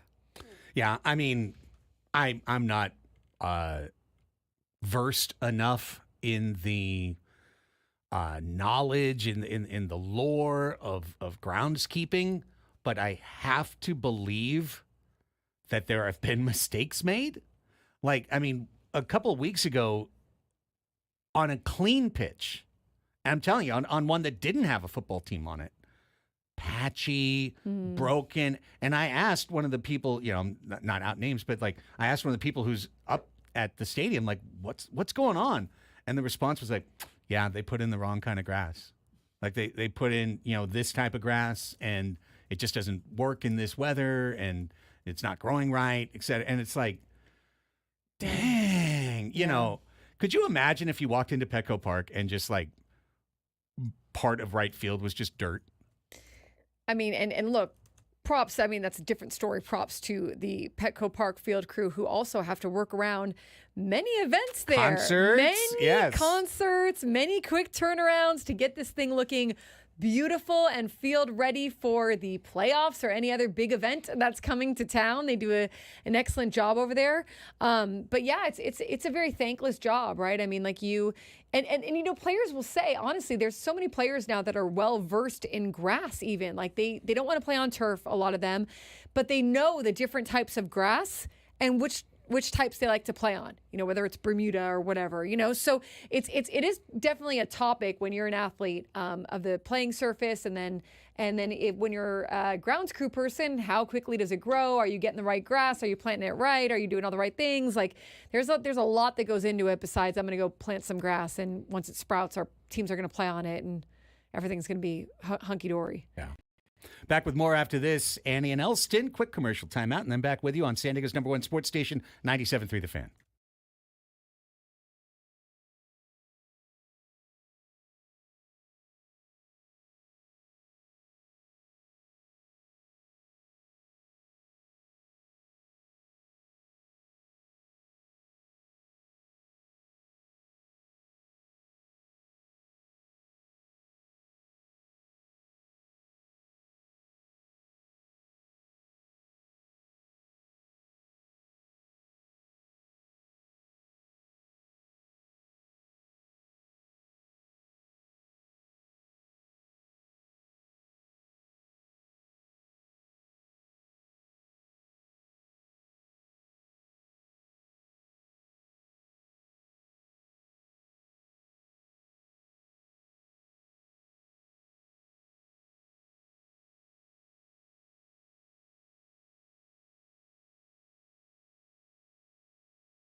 Welcome back. 126 is the time.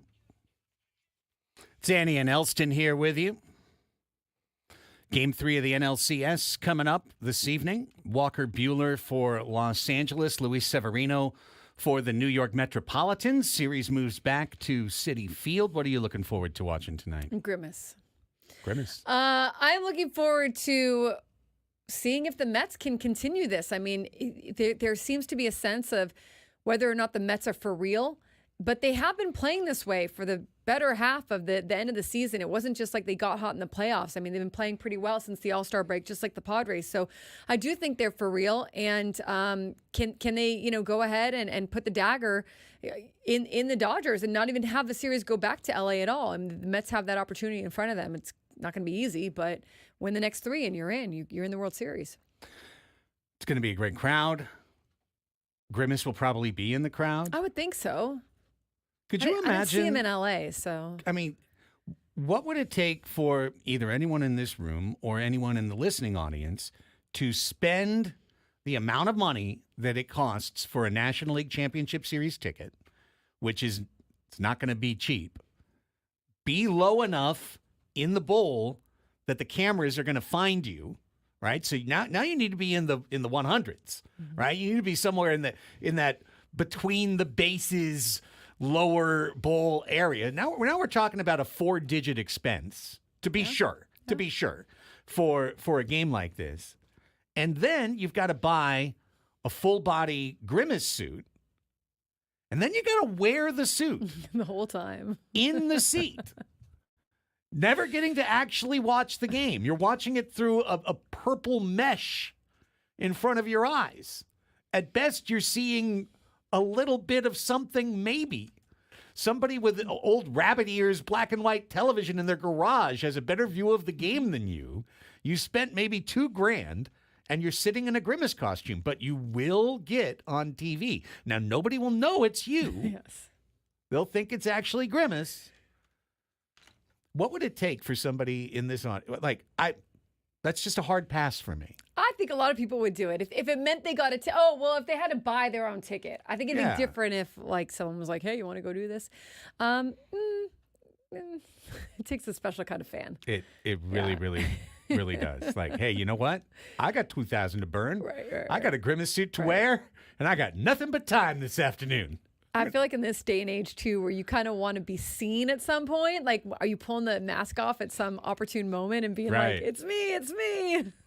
Plus, you just have to sit there. You know what I mean? Like, is he going to put his hands to his head because Severino just gave up a walk? Or, that's what he did in the Brewers series. He'd be like, hands on his head, and then he'd put his eyes, pretend like he was crying, and then he would cheer, and he was right where the TV camera, would catch him. Some influencer will do it. I thought that the Mets put him there. Video. My thought was that the Mets Well, now that would count. took that, bought that seat and that. put him in there. But a lot of things have to go right for that to happen. I don't know. Well, I mean, if you're an influencer in New York and you do this whole video about me going to the Mets the day I was Grimace, and you put it on YouTube and stuff like that, It's going to be a documentary. They'll make a ton of money off of that. It's going to be on Netflix. Those influencers that are all over the place, they dress up as Grimace, they get a ticket. It doesn't cost them anything because they had all these sponsorships for their dumb videos. I can totally see that happening. You really just have to get the right seat.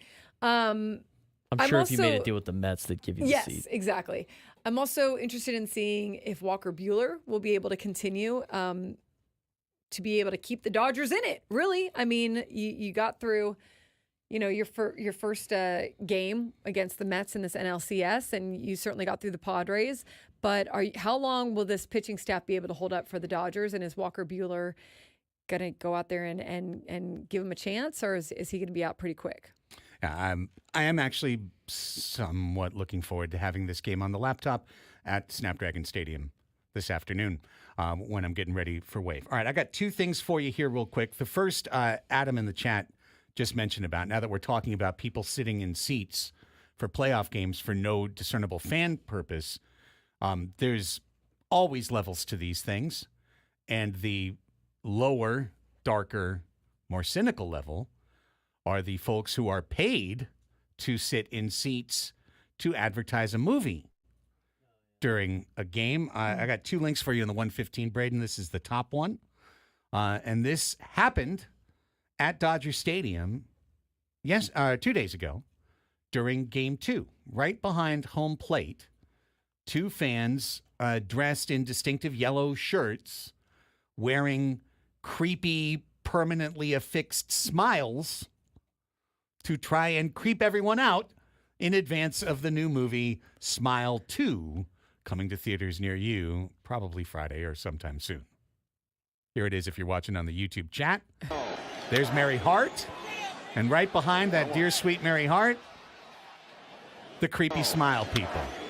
He was having a hard time Guy holding broke character character. there. Yeah, I was Foul afraid ball. the ball was going to hit him, right? The girl didn't, though. No, she stayed in character. Remember when the the robots came to Petco? They did like all the NFL games, and they did Petco Park, and they were robot humans, but they came on the field, and all the players like surrounded them, and then they sat in the audience. They sat in the seating bowl stands. Yeah. Thank you, and watched the game with like their robotic stare. I do remember that. Yeah. Do we have to do this? I guess I wouldn't think that it would be enough They make their of money a off of that? marketing like thing, but Yeah. maybe there's enough people that watch and go, "Hey, I really want to see that movie. I got to see it now. I got to see it." Right? I can't tell you the last time I went to the movies. Me neither. I can't tell you the last time I watched a movie. Really? At all? No. I don't have time. I don't have time to do anything. I understand. I mean, I understand. Your coaching thing right now, man. That and USD and all this other stuff. And then when I do have time to watch, I'm watching games. When the fall comes around, Wintertime. becomes winter. When fall becomes winter, you'll have a Winter is little bit of coming time. as a new meaning to me Yeah. than anybody else. Sometimes I'll knock out a movie on the weekend just because it's easier than getting into a series, where you've got true.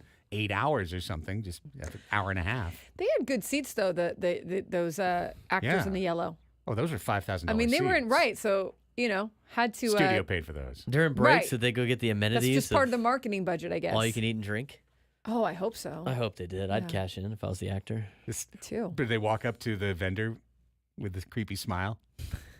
I doubt it. I bet you they want a hot dog. The robot people at Petco couldn't break character because there was cameras on them. The whole people were shooting with their cell phone, people Yeah. were shooting with their TV cameras, and so it probably is good marketing, I guess. But they had to kind of stay in character the whole time. Except for a foul ball. Yeah, if that's the scared thing. the living you-know-what out A of ball's that guy. coming at your head, you That actor did not like that. yeah. No. He was more scared of You're the like- ball than most people were scared of his staring face. Yeah, no kidding. I'm creepy. Foul ball! Yeah, that was bad. He looked like his eyes looked like he had legitimate concern in them. I would too. I would too. Now I'm back to being creepy again. Now I'm creepy and scary. Fear me. All right. The girl though was like, I'm gonna get the next job. I'm gonna Yeah. get the next job. I didn't break character. She's set for Smile 3. I'm gonna get booked right. for the next one. Right. The boy was like, You fear blew- me. Oh, what if I throw a ball in the air? Yeah. Your devil magic is defeated Fear by this. one baseball. Yeah, just throw a baseball in the air. Meanwhile, Fear this. I hanker for the older days of more classical marketing. So here's the second link, and this is just a payoff from Mind the Gap Yes. earlier this afternoon.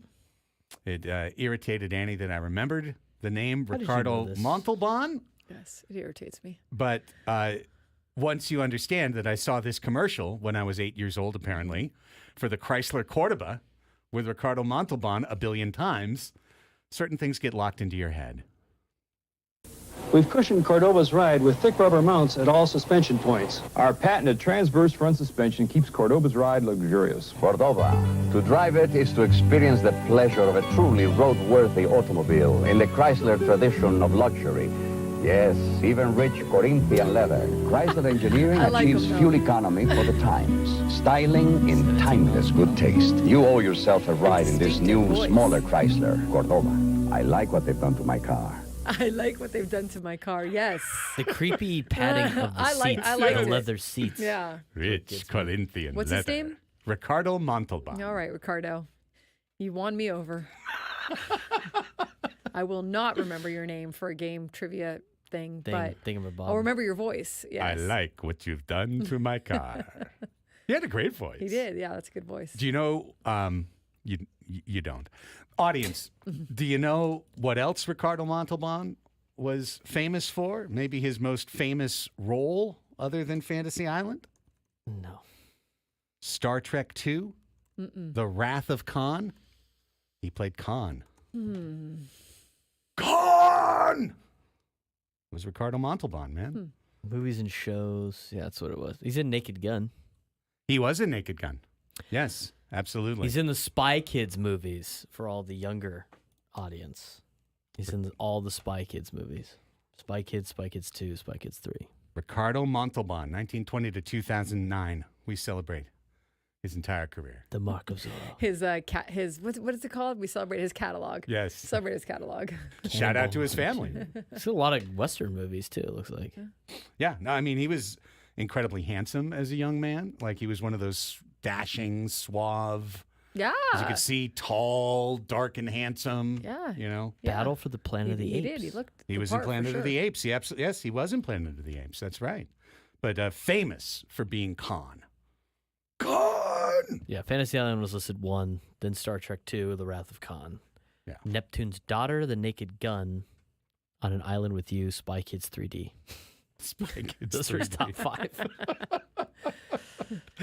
He obviously was like their grandfather or something. in that movie. Yes. Let's take our last time out of the show. Rich Corinthian leather. He like patted the seat. He pats it. He just pats like, it with his hand. Have a little. That was Come very, on s- over. very sensual. Have a little. Have a seat. Come on over. It's your turn to come on over on the telephone with us on Ask Us Anything. That's how we wrap up each show, is by opening up the phone lines and opening up all topics to you. 833-288-0973.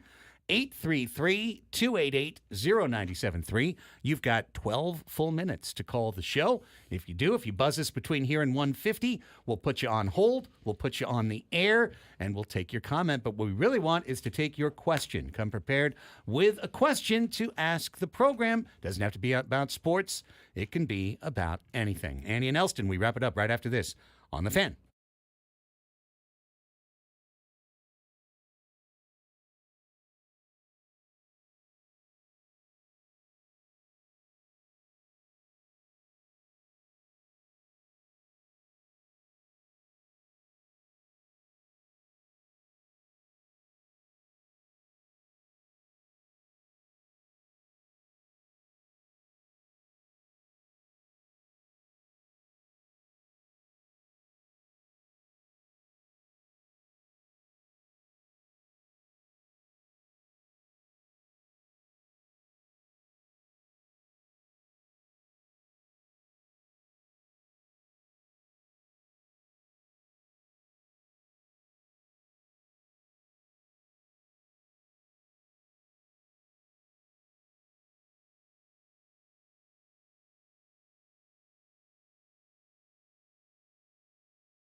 1:44 is the time. Welcome back.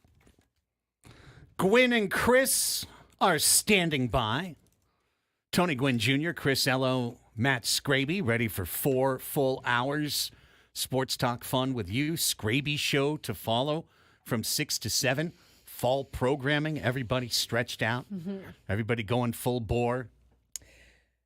We do it. A lot of fun. I'm excited to hear Scraby show and Gwen and Chris, and been enjoying having everybody giving their opinions, although it's a bummer that we're not all out at Petco Park, but been listening to everyone and kind of their takes on what happened this season. So that's been great.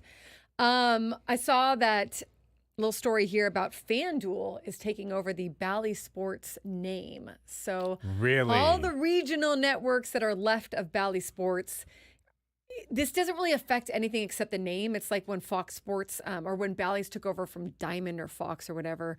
But it affects because now FanDuel buys the naming rights to the RSNs. May affect some programming, may affect some things that happen inside the actual games. But it's going to be it would be like, instead of Bally Sports, I guess it'd be like FanDuel Sports. Yeah, FanDuel West, FanDuel Southern California, FanDuel Pittsburgh. How would that sound like? If the Padres were still under Bally's, it would be FanDuel San Diego. FanDuel San Diego. Get ready for Padres baseball. FanDuel San Diego, and then like the Mike flag will have FanDuel and all betting all the time. What could possibly go wrong? What could possibly go wrong by getting in bed with a sports gambling company to host and promote and sponsor a sports programming network? So they have to approve it, or the court has to approve it by the 21st, or else FanDuel can back out. Interesting. Real quick, we got Dexter on hold here. Just wanted to throw this out there because it just happened moments ago. We mentioned San Diego Wave this hour. It's been kind of a topic, and they're playing tonight at 7. They are playing without Melanie Barcenas. If you are kind of, peripheral to the Wave, when they had their first ever press conference down in La Jolla to announce the existence of the team, to announce the name, to introduce Alex Morgan and Abby Dahlkemper. At that time, they brought up a 13-year-old San Diego girl named Melanie Barcenas, who talked about growing up watching these players and dreaming of a moment that she could represent San Diego and hoping that someday down the line, maybe she too could wear a professional uniform to be a member of the San Diego Wave. Well, of course, they signed her at age 15. She appeared in an NWSL match at age 16. Amazing. She scored her first goal in the NWSL last month, at the end of last month. She is not with the team right now because she is playing for her country. She's moved from playing for her city to playing for her country, for the United States, for the under-17 women's national team. And moments ago in international play, she scored a banger against Spain. Oh, I didn't know it was in Spanish. Okay, here comes a woman running in on the left. And now she's going to shoot. Nice save. Ball's knocked out. Here comes Mel. Bang! Que golazo, indeed. Absolute ripper from the edge of the 18 into the upper V. What a great moment. I mean, that was sick. Yeah. That was sick. Mel B is going to be a superstar. I truly believe that within 6 years, she'll be a superstar on the women's national team. I would not bet against that at all. Global superstar. I mean, look how young she is and how much she's already doing. She's so good. When she first came on the field at 15 years old, she had moves better than 31-year-old grown women. Like she can do the shake and jive, play the ball behind her back, go to the left, kind of like a crossover dribble in basketball, fake left, go right. Like she's got every single Pretty move. impressive. All right, let's hit the bumper.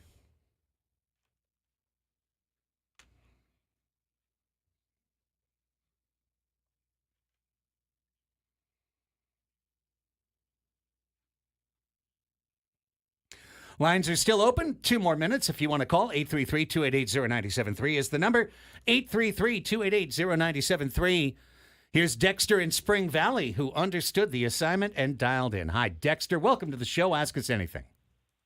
Hi, guys. Hey, real quick. Okay. made the announcement that no more of those goofy All-Star jerseys for Major League Baseball for the All-Star game. Yes. I hope that the teams wear their City Connect jerseys because they are connecting to their cities. Get it? So I hope that happens. Wow. Number two, the San Diego sports curse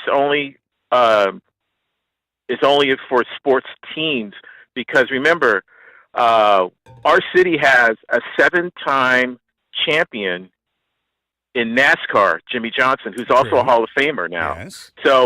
So technically, we have a major championship because NASCAR is like a major automotive racing league. So we have that. Now then, my question, which ties into all of that, is of all of the sports teams, past and present, and also future, because we have the new soccer team coming in. Sure. And whether they're still here or not, what is your favorite team uniform? Oh, okay. Any sport and any of the teams past and present. Great question. Oh. Great question. Easy answer, right? Well, I'm not the best person for this. The powder blues for the Chargers were always one of my favorites. That's the objective answer. I mean, okay, It's the easy answer for That's sure. the The objective bummer easy is answer. that they wear them now more in LA. They should have retired those suckers. I know there's Chargers fans listening to us. I don't care. Okay, now all of a sudden they get to wear them in LA. They barely got to wear them in San Diego. No. Dean Spanos said no, and then he was like, "Oh wait, people love these. Let's try to get people to watch us by sticking a middle finger to San Diego by having to wear those uniforms." Favorite all-time San Diego uniform, Chargers powder blue. Second favorite all-time San Diego uniform, Padres brown and gold pinstripe. Third all-time favorite uniform was the mid-'80s Chargers royal blue and yellow. Like the Rod Bernstein, Marion Butts, like that royal blue. Then they went to the Navy after that. Actually, when I said Marion, when you get to Natron Means, that's the navy blue and gold. But when they had that royal blue and gold, mid-'80s, I really like those Really uniforms. sleek looking, really like nice. I know what you're talking about. That's one of the only times I like navy. I didn't like navy for the Padres uniforms. No, but no. or whatever the color that was. Yeah. Brad in Escondido wraps things up. Hi, Brad. Thanks for calling. Ask us anything. Hey, you two. How you guys doing? Doing wonderful. Okay, here's my question. What would it take to get rid of the wave in a stadium? Because it's the dumbest thing and they do it at the wrong time. I thought he meant the team. I know. I thought you were what? talking about San Diego wave. I'm like, get rid of them. No, forget the soccer. I like the soccer. No, I'm talking about the stand-up wave. No. We get Stand-up you, wave. brother. Appreciate you. You know what was interesting is during the playoffs, sitting in the press box, the game the Padres were losing in Game 3, right? Game 3. Yeah. Someone tried to get the wave Game 4, going but yeah. under the press box, and it just died. Thankfully, those fans were smart enough to realize we don't want to do the wave right now. Look, I don't know. Some people love the wave. If you love it, hey, Good for you. I'm glad you so get to do it. It's 40 years played out. I still sometimes look at it though, and I go, "Oh, there's the wave," and I don't know. When my wife and kids go to the game, my I bet wife will kids still like the wave. Exactly. Yeah. I bet there's people that like to do the wave. So They do. So I guess it'll never go away. Probably not. Sorry, Dan. Yeah. Jake asks in the chat, very easy way to wrap up, whiskey or tequila? Which brown Whiskey. brown Tequila. liquid? All right, I'm tequila too. All right, no, I'm whiskey too. Pardon me, I'm whiskey. Especially in the wintertime. Fall and winter, whiskey for sure. You can't really have whiskey. I mean, you can, but it doesn't hit as well in the summertime. It's more of a tequila time. Yeah. Now I will enjoy me a Calafino Extra Añejo, which has that smoky taste that is almost mezcal-like, and it almost reminds you of an aged Scotch along the way. But for me, give me a Macallan 15-year single malt. I'm in heaven. Give me a you kidding me? margarita. Yeah, a lot of Salt sugar in the water. margs. I get big I hangover. do low sugar margarita. Skinny marg? Yeah, skinny marg. Skinny marg. You have to do a low sugar one. That makes sense. Or spicy or watermelon. Spicy or marg's good. Anyways, I also want to shout out Jimmy Johnson Drive in El Cajon, which That's is right. 2nd Street. So as you drive past the Taco Bell and Jack in the Box and all my fellow East County Our East brethren. County friends. The best of East County out there on 2nd Street. You pay tribute to Jimmy Johnson. So my dad said I was driving home. I wanted to go to Beef and Bun on the way home from the Granite Hills game, and they closed at 10, so I was upset. And I was like, well, I don't know, I'll just probably go to the Taco Bell over there off Navajo. And my dad's like, you screwed up. You drove past 2nd Street. That's got everything. And I was like, oh, well, you know what? You grew up in East County. I didn't. Sorry, I forgot about 2nd Street. SJ in the chat just writes, Roki Sasaki, ? Yes, please. Yes, please. Should have gotten a yogurt mill. Yes, please. Dodgers were also looking at him a few weeks ago. That's it for the show. Gwen and Chris are up next, but don't fret. Annie and Braden and I will be right back with you tomorrow at 10 with 4 more hours of sports talk on Annie and Elsten. Have a great rest of your day. See ya. Bye.